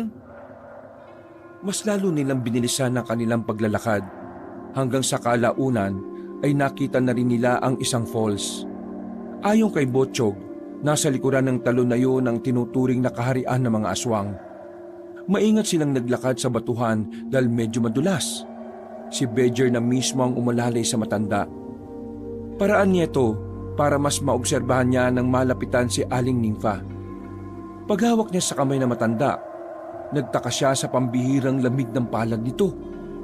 Nang magtama ang tingin nila ni Aling Nympha, bigla siyang may naramdaman na parang may mali. Pero sa tuwing pipilitin niyang isipin kung ano, sumasakit lang ang ulo niya. Nandito na tayo. Umupo na muna sila sa likuran ng halaman. Nakasilip lang sila habang tinatanaw ang tila malapalasyong ang bahay ng mga aswang. Para itong mga gusali sa bansang Greece. Malalapad at malalaki kasi ang mga haligi. Pero ang ipinagtataka lamang nila, wala silang nakikitang nagbabantay sa labas. Hindi tayo pwede magpadalos-dalos. Baka patibong lang yan. Aling Nympha, kayong veterana, pwede bang ikaw muna ang mauna? Senyasan mo na lang kami rito kapag wala namang kalaban sa tapat ng kaharian? Aba, bakit ako? Kita niyo nang matanda na ako eh.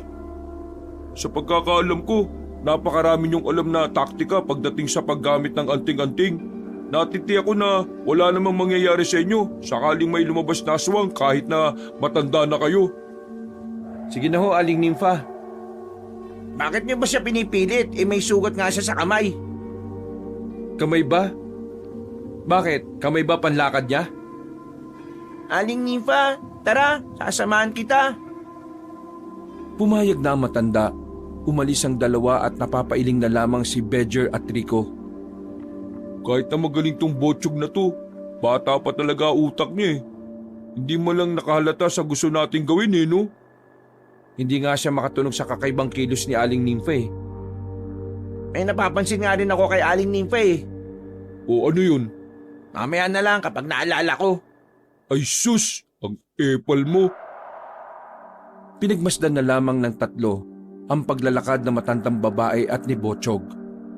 Nang makarating na ang mga yon sa tapat mismo ng kaharian, sumenyas na rin ang dalawa para lumapit sila. Kahit naligtas doon, masama pa rin ang kutob ni Bedger sa mga sandaling ito. Hindi kasi normal para sa kanya na sa laki ng kaharian ng mga aswang, wala man lang nagbabantay sa labas. Kaya nang naroon na sila, hindi mapakali ang ulo ng binata. Lingon dito, lingon doon. Alasan niyo ang pakiramdam niyo ha. Bata, hindi kaya patibong lang ito? Hindi ito patibong. May nabanggit sa akin ng babaylan noon. Ang mga aswang daw ay nakakaroon ng pagpupulong tuwing umaga sa araw ng Lunes. Ano ba ngayon? Umaga? Anong araw ang ibig kong sabihin? Lunes po ngayon. Ibig sabihin, malaki ang tsansa na nagpupulong sila. Pagkakataon na natin to para makapasok kaagad. Masama ang kutob ko. Huwag na muna tayong tumuloy. Kutob lang yan. Pero ang pagkakataon na meron tayo minsan lang. Paano kung nasa panganib na pala ang buhay ng babaylan, pero wala tayong ginawa dahil umuwi tayo? Botsyog, ikaw ang leader dito. Anong gusto mong mangyari ngayon? Tumuloy na tayo. May punto si Aling Nympha. Bawat segundong nawawala sa atin, mas lalong nalalagay ang kagalang-galang na babaylan sa panganib. Sana, tama ang desisyon mong bata ka. Walang nagawa si Bedger sa mga sandaling yon. Pumasok pa rin sila sa loob ng kaharian. Walang kahit na anong aswang na makikita. Sobrang tahimik. Sa kakalakad nila, narating nila ang isang malawak na silid na kung saan nakita nila roon ng babaylan na nakaupo sa kulay gintong trono. Iba ang suot nito. Labas pa ang hiwa sa dibdib. Sobrang layo ng itsura nito kumpara sa kung paano nila ito nakilala. Kagalang-galang na babaylan. Anong nangyari? Bakit ka ganyan? Tumawa ng malakas ang babaylan. Pagkatapos ay tumingin yun ng seryoso sa kanila. Nagulat ba kayo sa revelasyon? Hindi. Hindi mo ito pwedeng gawin. Mga mahihina ang utak ninyo. Hindi nyo man lang nahalata na una pa lang, hindi nyo naman talaga ako kakampi? Anong nangyari? Bakit kumampi ka sa mga aswang? Akala ko ba ikaw ang babaylan ng baryo si Sidlan?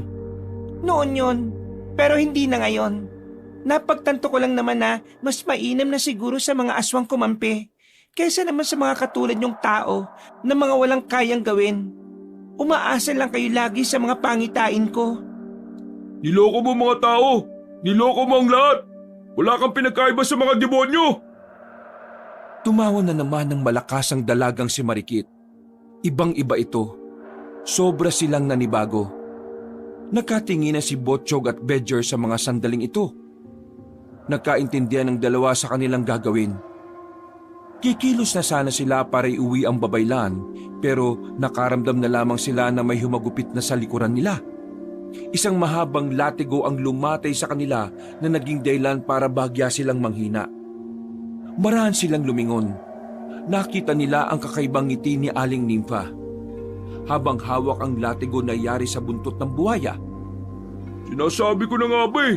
Dapat una pa lang hindi na kami nagtiwala sa'yo matanda ka. Paano mo nagawa ito? Matagal ka nang nasa samahan na. Mga wala kasi kayong kwenta. Masyado kayong madaling maniwala. Ang problema kasi sa inyong mga tao, mga malalambot na mga puso ninyo. Ibig sabihin hindi ka tao? Kung ganun, ikaw ang gumamit ng itim na silamangka para mamatay agad ang mga kasamahan namin. Tama, ako nga. Mabuting at medyo swerte kayo at hindi kayo tinablan. Kasi kung nagkataon, wala na sana kayo sa mundo ngayon. Ikaw at ang babaylan ang nagkampihan? Mga walang ya kayo! Sinubukan pa nilang makagalaw, pero kada kilos nila, sobrang hapdi ng nararamdaman nila sa kanilang likuran. Maya-maya ay lumapit na sa kanila ang babaylan na si Marikit. Matalim ang tingin nito kay Bedger. Ibigay mo na sa akin ang anting-anting kung gusto mo talaga mabuhay pa itong mga kasama mo. Biglang napaisip si Bedger sa mga sandaling yon. Nagtaka siya kung bakit binabawi sa kanya ni Marikit ang anting-anting. Samantalang ang dalaga naman ang nagkusang nagbigay nito sa kanya. Kung talagang gusto ng babaylan na mapa sa kanya ang anting-anting ni Bedger, una pa lang ay hindi na dapat nito binigay ang anting-anting na yon sa binata. Tumingin si Bedger sa mukha ng dalaga. Sa puntong ito, batid na niya ang kaharap nila ay hindi na totoong babaylan. Hindi niya alam kung papaanong kamukha ito ni Marikit. Pero isa lang ang alam niya. Hindi niya maaring ibigay ang anting-anting. Akala mo ba maluloko niyo ako? Anong pinagsasabi mo, lintik ka? Ilang segundong pumikit ang binata. Kahit na nasa kalagitnaan sila ng peligro, ginawa niya ang kanyang makakaya para makagawa ng matinding konsentrasyon. Sa pagpikit niya, ay naramdaman niyang muli ang kapangyarihan ng anting-anting. Marami itong dumaloy mula sa puso niya hanggang sa iba't ibang parte ng katawan niya. Nang dumilat siya, naramdaman niyang nawala na ang sakit sa likuran niya. Mabilis siyang tumayo at lumapit sa kamukha ni Marikit. Tanggapin mo ito! Isang malakas na suntok ang pinadapo ni Bedger sa mukha ng babae. Nang masalo nito ang suntok ni Bedger, agad na nagbago ang mukha nun. Hindi yun ang babaylan. Isa yung aswang na may kakayahang manggaya ng anyo ng tao. Halos madislocate ang panga ng aswang na yon sa kanyang ginawa. Nang lumingon naman si Bedger kay Aling Nympha, nakita niyang hawak-hawak na rin ng matanda ang sariling anting-anting. Meron na itong binubulong. Pagkatapos, nagpalit na rin ito ng anyo bilang aswang. Mabilis na nakalapit ang matandang babae. Tila naghalo na ang kapangyarihan ng anting-anting at ang lakas nito bilang aswang. Ang lakas ng loob mong idampi ang kamao mo sa magandang mukha ng aking anak! Anak mo pala siya, kaya pareho kayong pangit! Muling umatake ang matanda, pero mabilis din itong naiilaga ng binata. Kahit na naturingang veterano ang aswang na si Nympha, hindi ito umuubra kay Bedger na baguhan pa lamang. Nang makakuha ng pagkakataon ng lalaking si Bedger ay siya naman ang nagpakawala ng malakas na suntok. Tinamaan ng matanda sa panga at gaya ng anak nito, tumabingi rin ang panga nito. Kuya Bedger, hanapin mo ang totoong babaylan. Ako na muna ang bahala rito sa mga kasama natin. Aalis na sana si Bedger nang biglang nakabangon pa ang matanda. Sa puntong ito, sobrang halimaw na ang anyo nito. Hindi na niya makilala. Kaya naman batid ni Bedger na mas dumagdag ang lakas ni Aling Nympha. Maras itong lumusob sa kanya. Pero agad na nadampot ng binata ang nabitiwang espada ni Botchog. Sa isang iglap lang, naitarak ni Bedger ang espada sa tiyan ng matanda. Itinaas niya pa yon para siguradong mapatay na ang traidor na si Aling Nympha. Ganyan ang mga nangyayari sa mga espiyang aswang! Taksil! Botchog! Gamitin mo ang kakayahan ng anting-anting mo para makabangon na kayo dyan! Teka, inuutusan mo na ako? Ewan ko, basta yun ang sinasabi ng katawan ko na gawin mo eh. Totoo nga, buhay na ang diwa ng anting-anting mo. Pangalan na lang ang kulang. Hindi na nagsayang ng pagkakataon ng binatang si Bedger. Tinalasan niya ng maigi ang kanyang pakiramdam. Nalaman niya kung nasaan ang lokasyon ng kulungan ng babaylan. Pero bago siya makarating doon, may mga nagpakita ng aswang sa paligid. Napatigil sa pagtakbo si Bedger. Inisa-isa niyang sinuri ang mga nasa harapan niya. Wala siyang naramdaman na malakas doon. Para sa kanya ay mga pangkaraniwan lang yon, kaya hindi siya nabahala. Napatingin siya sa kanyang magkabilang kamay. Parang biglang may enerhiyang namumuo. Tila may kung anong nagtutulak sa kanya para mas lumakas ang kanyang kalooban. Eto na yun! Eto na! Sobrang saya ng kalooban ni Bedger. Pananabik ang nararamdaman niya sa halip na takot at pagkabahala. Nang lumusob ng sabay-sabay ang mga aswang, pinatikim niya ng tigi-isang suntok ang mga yon. Hindi magawa ng mga yon na makailag.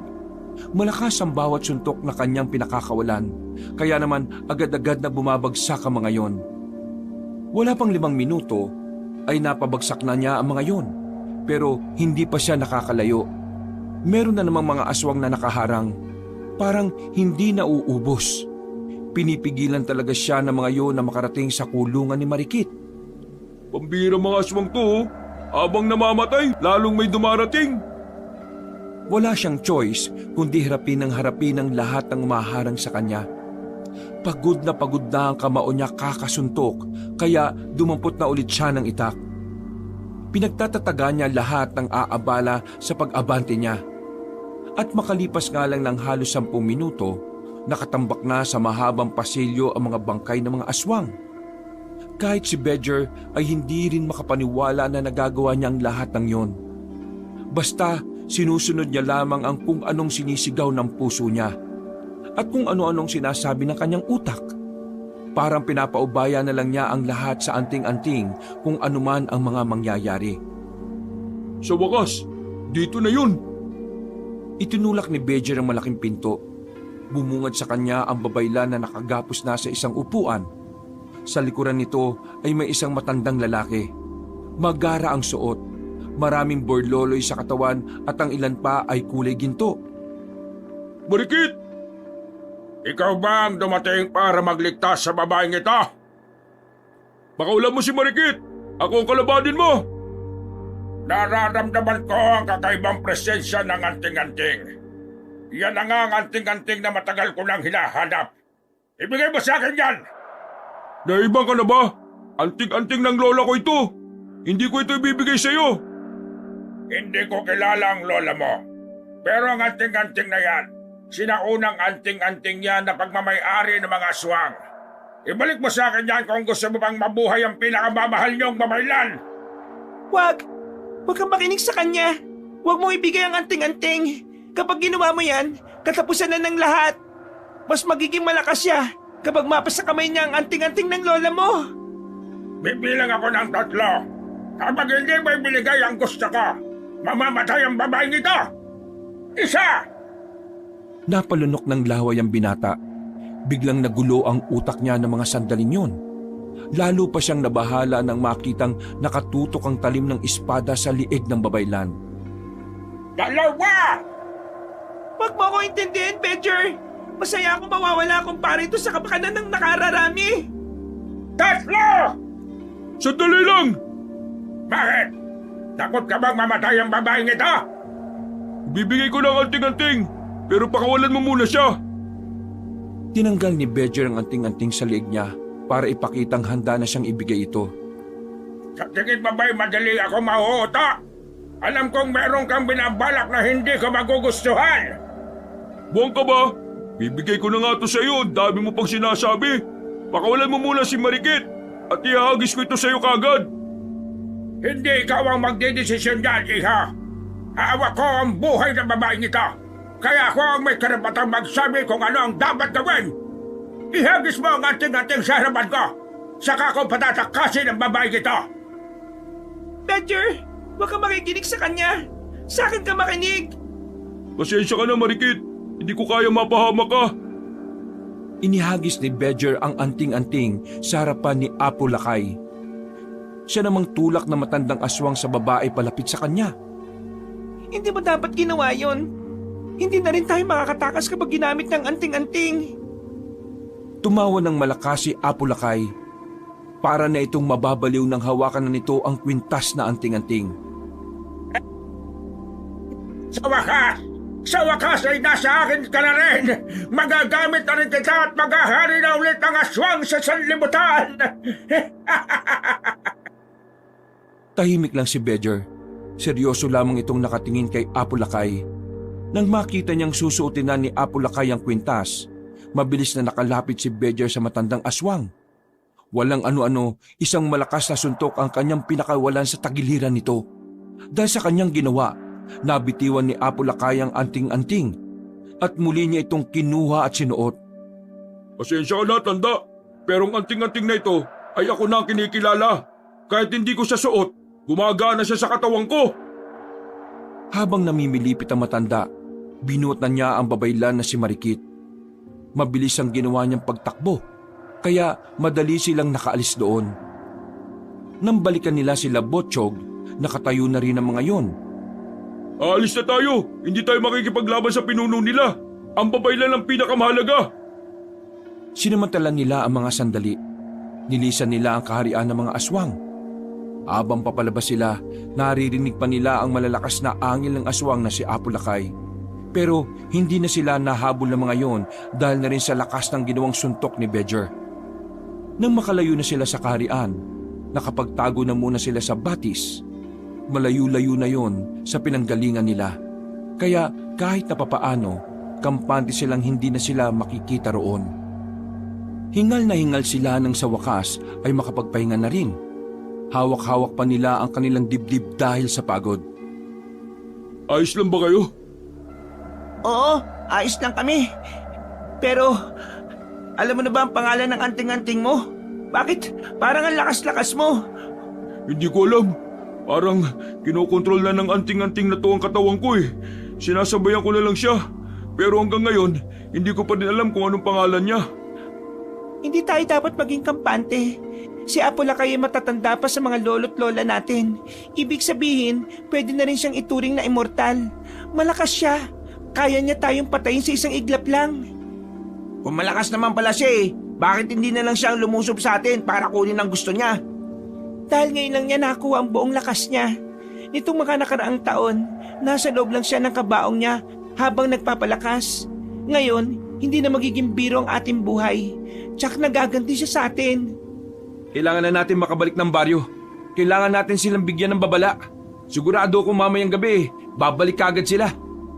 Pero paano tayo makakabalik agad sa atin? Sobrang layo ng lalakbayin natin. Inaabot nga tayo ng halos kalahating araw sa paglalakbay eh. Tumayo na kayo. Kailangan na nating umalis. Masakit pa ang mga sugat namin eh. Kung mauna na lang kaya muna kayo ng babaylan. Hindi pwede. Pwede kayo mapahama kapag iniwan namin kayo. Magkakasama pa rin silang naglakbay matapos ang pag-uusap na yon. Kahit na mabagal, pagod at nahahapdian sa mga sugat nila, hindi sila tumigil hanggang sa makarating na sila sa isang kalsada. Meron silang pinarang truck ng gulay. Nakiusap sila sa mga yon at maswerteng pinayagan naman sila. Dahil doon, nagawa nila makabalik ng 6:00 pa lang ng gabi. Laking pasasalamat ng mga tao nang makitang buhay ang babaylan. Pero hindi na sinayang ni Marikit ang oras. Pinaliwanag na ng babaylan ang sitwasyon. Aking mga kababaryo, tayo ay nahaharap sa malaking pagsubok sa ating buhay ngayon. Dahil sa gabing ito, inaasahang darating ang pinuno at hari ng mga aswang. Kaya naman, nais kong hingin ng inyong pangunawa. Makiisa kayo sa nais namin mangyari. Kayong lahat, umalis na muna kayo sa baryong ito ngayon din. Pumunta kayo sa lugar na malayo dito at huwag kayong babalik hanggat hindi namin natatalo ang kalaban. Nagbulong-bulungan ng mga tao. Bumakas sa kanilang mga muka ang takot at pangamba. May ilan na ring naiiyak dahil sa pagkabahalang baka mapahamak na naman ang babaylan. Mga kababaryo, marahil ay hindi niyo pa ako kilala. Pero ako si Bedger. Minana ko ang pinakamalakas na anting-anting sa kasalukuyan. Handa kong ibuwis ang buhay ko para sa ating lahat. Kaya sana, makiisa kayo ngayong gabi. Nakikiusap ako sa inyo. Sa sinabing yun ni Bedger ay sumang-ayon na ang mga tao. Kaya naman, kanya-kanya ng pulasan ng mga ito. Nag-impake na ng gamit ang mga yon. Mga pre, sumama na kayo sa mga pamilya nyo sa pag-alis. Sige na. Ha? Hindi ka namin iiwan no? Ngayon pa ba kami hindi sasama eh? Ang dami na natin pinagdaanan. Tama si Elmar. Mananatili kami sa tabi mo. Kung yan ang gusto nyo, puntahan nyo na rin yung mga pamilya nyo at abisuhan nyo sila. Asikasuhin nyo sila at tulungan makaalis. Bumalik na lang kayo kapag ayos na. Tumango ang dalawa at dali-daling lumarga. Si Bedger naman, agad na tinungo ang kanilang bahay para kausapin ang kanyang lolo Apollo. Nang dumating siya roon, ay saktong naabutan niya ang matanda na naglalagari ng kahoy. Napatigil si Mang Apollo nang makita siya. Alalang-alala ito sa kanya, kaya dali-dali itong lumapit at yumakap sa kanya. Buti naman at nakawi ka ng ligtas, Apo. Diyos ko, maraming salamat sa Panginoon. Pero lo, nasa panganib po ang buong baryo. Galing kami sa karian ng mga aswang. Nabawi na namin ang babaylan. Pero nakaharap ko rin ang pinuno nila, si Apo Lakay. Alam kong galit na galit yun sa mga oras na ito. Kaya naman malakas ang kutob namin na darating siya rito. Malakas siya, Lo. Hindi pangkaraniwan. Kaya gusto kong umalis na kayo sa baryong to. Ayaw kita madamay. Nako, hindi kita pwedeng iwan. Paano ka? Lo, nagising ko ng diwa ng anting-anting ni Lola. Nagagamit ko na siya kahit hindi ko pa alam ang pangalan niya. Kailangan ako ng baryo natin, Lo. Kaya sana makinig kayo sa akin. Aalis po ngayon ang pamilya ni Rico. Kaya sumabay na kayo sa kanila. Kung ganun nga mag-iimpake na ako. Tinulungan na ni Bedger ang kanyang lolo na ipasok ang mahalaga nitong gamit sa bag. Pagkatapos, siya na rin ang nagbitbit ng gamit na matanda. Pagdating nila sa bahay nila Rico, naghahanda na rin ang pamilya nito sa paglisan. Pre, kung ayos lang, baka pwedeng isabay niyo na lolo ko. Walang problema. Lolo Apollo, pumasok na ho kayo sa jeep. Apo, nakikiusap ako sa iyo. Mabuhay ka ha. Hindi ko kakayanin kapag may nangyaring hindi maganda sa iyo. Pangako, Lo. Buhay akong haharap sa inyo ulit. Inalalayan na niya ang lolo niya papasok ng jeep. Matapos makapagpaalam, ay umalis na rin sila ni Rocco doon. Pagbalik nila sa bahay ng babaylan, pinag-usapan na rin nila kung ano ang maaari nilang gawin. Lahat ng ritual na ginawa ko noon nasa kaharian ako ng aswang ay hindi tumalab kay Apo Lakay. Bedger, ikaw lang ang makakagawa na magkaroon ng direktang tama sa katawan niya. Mabilis ka at malakas. Rico, Elmar, gusto kong samahan niyo akong magsagawa ng ritual dahil kailangan ko ng 2 tao. Botchog, ikaw naman ang magbabantay sa amin sa bahay na ito. Hindi tayo dapat kampante na wala nang kasamang aswang si Apo Lakay. Teka, kailangang alam ko kung para saan ang ritual na ginagawa mo. Para alam ko rin kung kailan ako lulusob sa kalaban natin. Ang ritual ng kalakasan. Isang ritual na nagpapalakas ng katawan ng sino mang pag-aalayan. Total, hindi naman nagana ang mga ritual ko kay Apo Lakay. Lahat ng ritual na pampalakas ay gagawin ko para sa'yo. Pero mauubos ang lakas mo kapag ginawa mo ang lahat ng yun. Kailangan kong gawin ito. Dahil hanggat hindi mo pa nalalaman ang pangalan ng anting-anting mo, hindi ka uubra sa kanya. Ang gagawin kong ritual ay mapapalakas ka lang ng kaunti para tumagal ang laban. Kailangan mo ng oras para malaman ang pangalan ng anting-anting mo. Sa madaling sabi, wala talaga tayong tsansa na manalo kay Apo Lakay. Kailangan lang natin ng mas mahabang oras para alamin ang... Bigla silang nakaramdam ng panlalamig sa buong paligid. Sumilip sila sa bakuran, pero wala naman silang nakitang aswang doon. Ang panlalamig ay mas lalong lumala.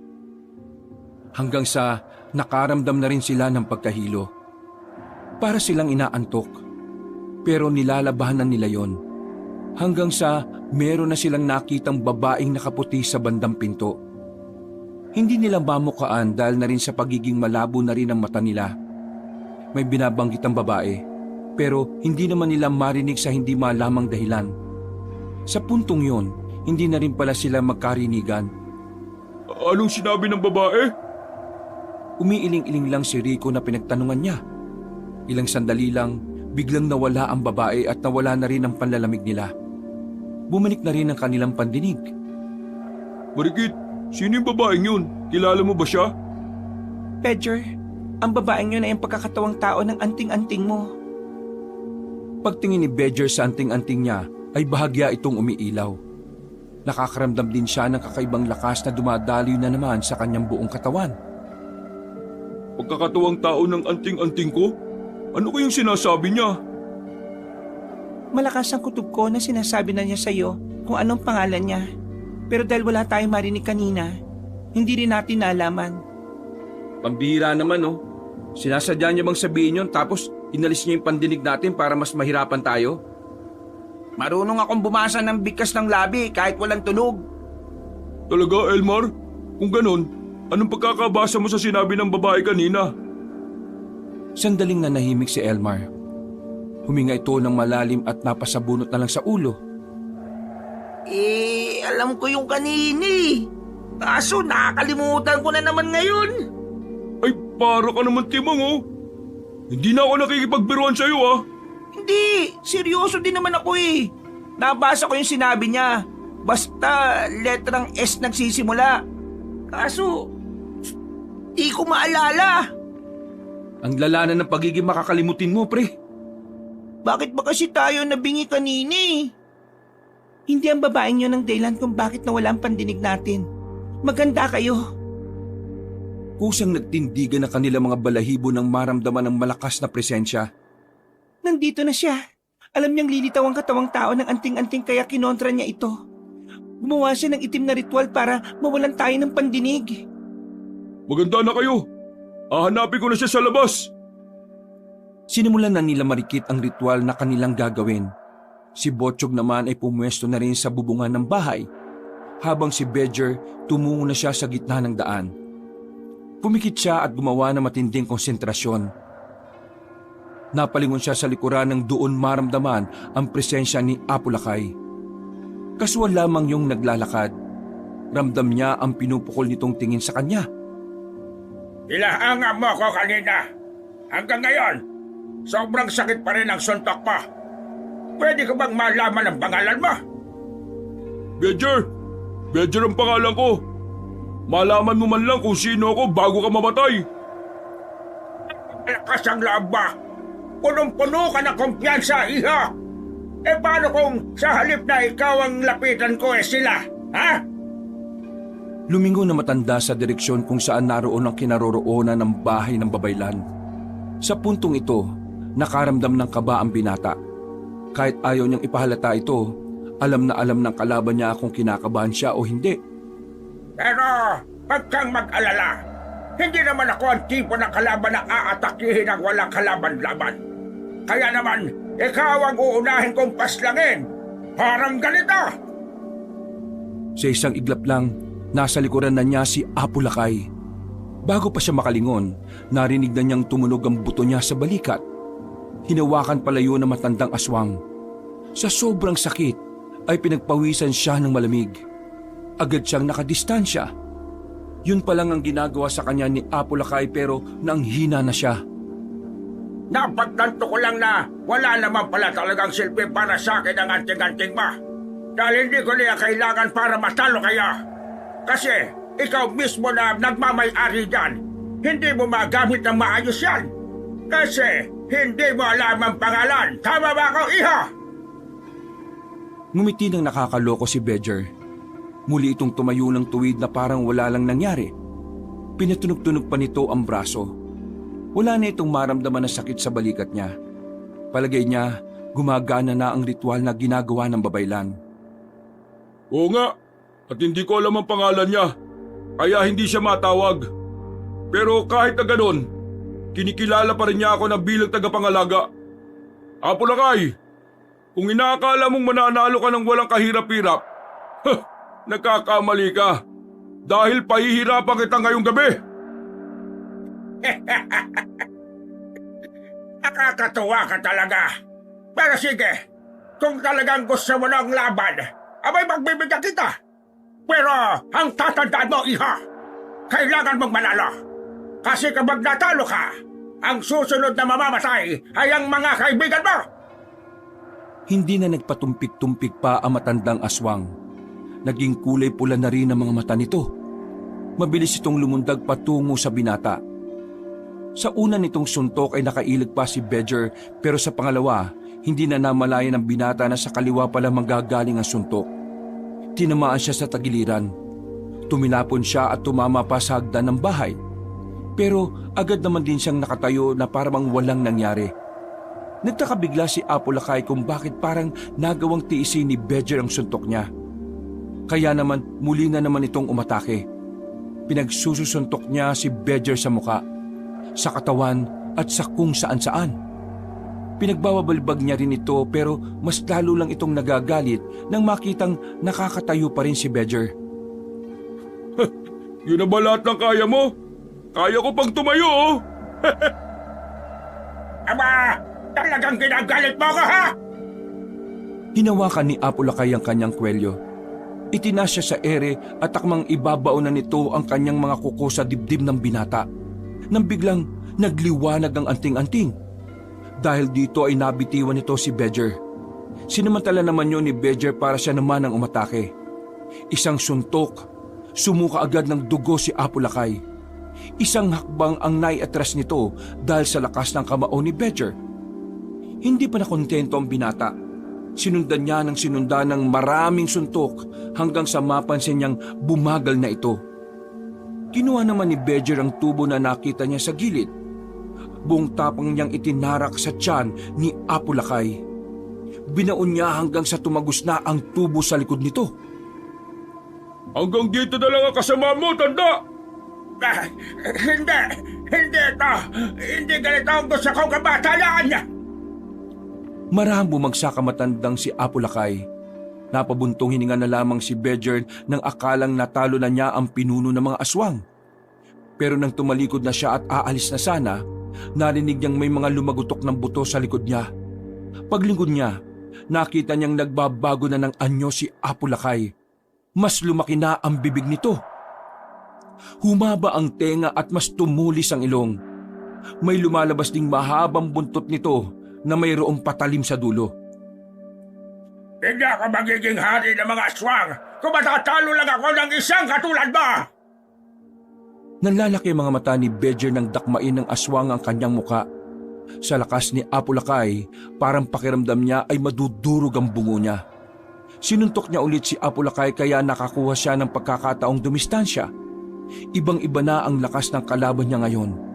Sa puntong ito, kahit alam niyang may ritual na ginagawa ang babaylan, nararamdaman na niya ang sakit na ginawa ng pinunong aswang. Hindi na umubra ang ritual.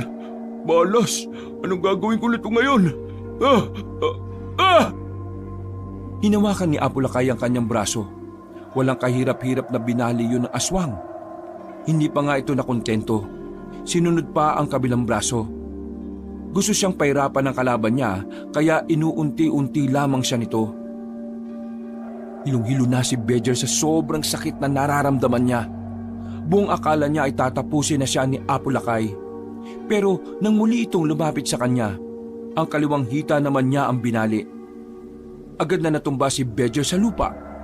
Sigaw siya ng sigaw sa sobrang sakit. Hindi nga rin nakatiis si Botchog at rumispondi na ito kay Bedger. Ang kaso nga lang, wala rin namang nagawa ang bata. Hinawakan lang siya ng aswang sa paa at itinapon sa malayo. Anting-anting! Pakiusap! Tulungan mo ako! Ayaw ko pang pamatay! Kailangan pa ako ng baliw ito! Magpaalam ka na sa anting-anting mo! Dahil ang susunod kong gagawin sa'yo, sa langit na ang gising mo, bata! Lumapit na sa kanya si Apo Lakay. Bawat takbang nito ay tila mitya ng kanyang buhay. Ilang beses siya nagdasal na sana muling magkaroon ng himala. Kung sino-sinong santo na lamang ang tinawag niya. Pero nakalapit na ang aswang. Dinakma siya nito sa ulo at itinaas sa ere. Lumitaw ang buntot ni Apo Lakay na may patalim. Nakatutok na yun sa ulo ni Bedger na anumang oras ay handa ng tumarak. Hanggang dito na lang ang kabayanihan mo! Bagditong antingero! Bago pa magawa ni Apo Lakay ang pagpaslang sa binata, napalingon ito nang biglang tumakbo na papalapit si Elmar. Nagtaka ang aswang, pero nanlaki ang mga mata nito nang marinig ang sinisigaw ng lalaking yon. Solona! Solona ang pangalan ng anting-anting mo! Naaalala ko na! Labas! Solona! Biglang nagkaroon ng malakas na liwanag na nagmumula sa anting-anting. Dahil sa pagkasilaw, napalayo si Apo Lakay. Silaw na silaw ito. Pansamantala rin itong hindi nakagalaw. Nang mawala ang malakas na liwanag, bumungad sa kanya si Bedger na maangas na ang tindig. Parang wala man lang itong galos. Bumalik na sa dati ang katawan nito. Higit sa lahat, meron itong hawak na punyal na kulay itim. Maraming salamat, Solona! Ngayon, samahan mo akong tapusin ang kasamaan ng aswang na ito! Hindi!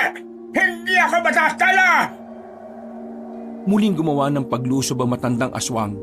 Pero dahil sa kakaibang liksi ni Bedger sa mga sandaling ito, nagmistula siyang bata na hindi makatama kahit na isa. Papatayin kita! Papatayin kita! Sunod-sunod ang pagkalmot at pagsuntok na ginawa ng aswang. Nang masalag ni Bejer ang kamao nito, agad niyang tinaga ang braso ni Apulakay. Putol agad ang braso na matanda. Dahilan para mapatras na ito at makaramdam ng takot. Umaasa ka lang sa anting-anting ba? Nagkakamali ka. Inaasahan namin ang isa't isa. Dahil ngayon nasa harapan mo ako, iisa lang kami. Siya ay ako at ako ay siya. Kaya paghandaan mo ng susunod kong gagawin. Dahil gigising ka mamaya na nasa impyerno ka na! Manahimik ka! Hindi ako papayag na mapatay mo! Hindi! Hindi! Dali-daling lumapit si Apulakay kay Bejer. Pero hindi inakala ng aswang na ito na pala ang huling pagkakataon na makakaatake siya. Dahil nang tingnan niya si Bejer, naramdaman na lamang niyang nakatarak na sa dibdib niya ang itim na punyal. Otomatikong gumapang ang walang kapantay na sakit sa buong katawan ni Apulakay. Dahilan para agad itong bumagsak sa lupa. Nagsisisigaw, namimilipit sa sobrang sakit. Tila kinakain ng kirot ang buo nitong sistema. Sundan mo na sa impyerno ang mga kasamahan mo! Unti-unting naging abo ang pinuno ng mga aswang. Agad na rin namang lumapit sa kanya ang mga kaibigan niya. Bati na rin si Botchog na kagagaling lang sa pinakadulong bahay. Tapos na. Tapos na ang kasamaan. Mapayapa na tayong muli. Nagawa natin. Nanalo tayo. Nakamit natin ang kapayapaan. Ano nga ulit yung pangalan ng anting-anting mo? Ay sus, kasasabi mo lang eh. Solona. Solona pangalan niya. Isang napakagandang pangalan. Nagyakapan na lamang silang lahat ng mga sandaling yon. Sa kanilang pagkakapanalo, ay bumalik na rin ang mga residente sa baryo. Nagkaroon na rin ng bagong samahan ng mga antingero na pinamumunuan naman ni Botchog. Sa nangyari mga kaguluhan, mas naging malapit naman ang kalooban ni Bejer sa kanyang lolo. Mas lalo silang pinagbuklod ng lahat ng kanilang naranasan. Sa ngayon, muling naibalik ang katahimikan sa baryo ng Sisidlan. Maririnig ng muli ang mga taong nakakasiyahan, ang mga sayawan sa mga bakuran, pati na rin ang mga tawanan. At ang higit sa lahat ay ang tradisyonal na ritual na kung saan mas lalong pinapalago ng ritual ang kanilang pamumuhay at agrikultura. Si Bejer naman, mas pinapabuti pa ang kanyang sarili. Masaya siyang kinikilala ang kanyang anting-anting na si Solona. Hindi siya tumitigil sa pagpapaunlad nito. Nang sa gayon, kung sakali mang muling may maghasik ng kasamaan, buong buo na niyang magagamit ang anting-anting na nagligtas sa kanilang lahat. Wakas, masagana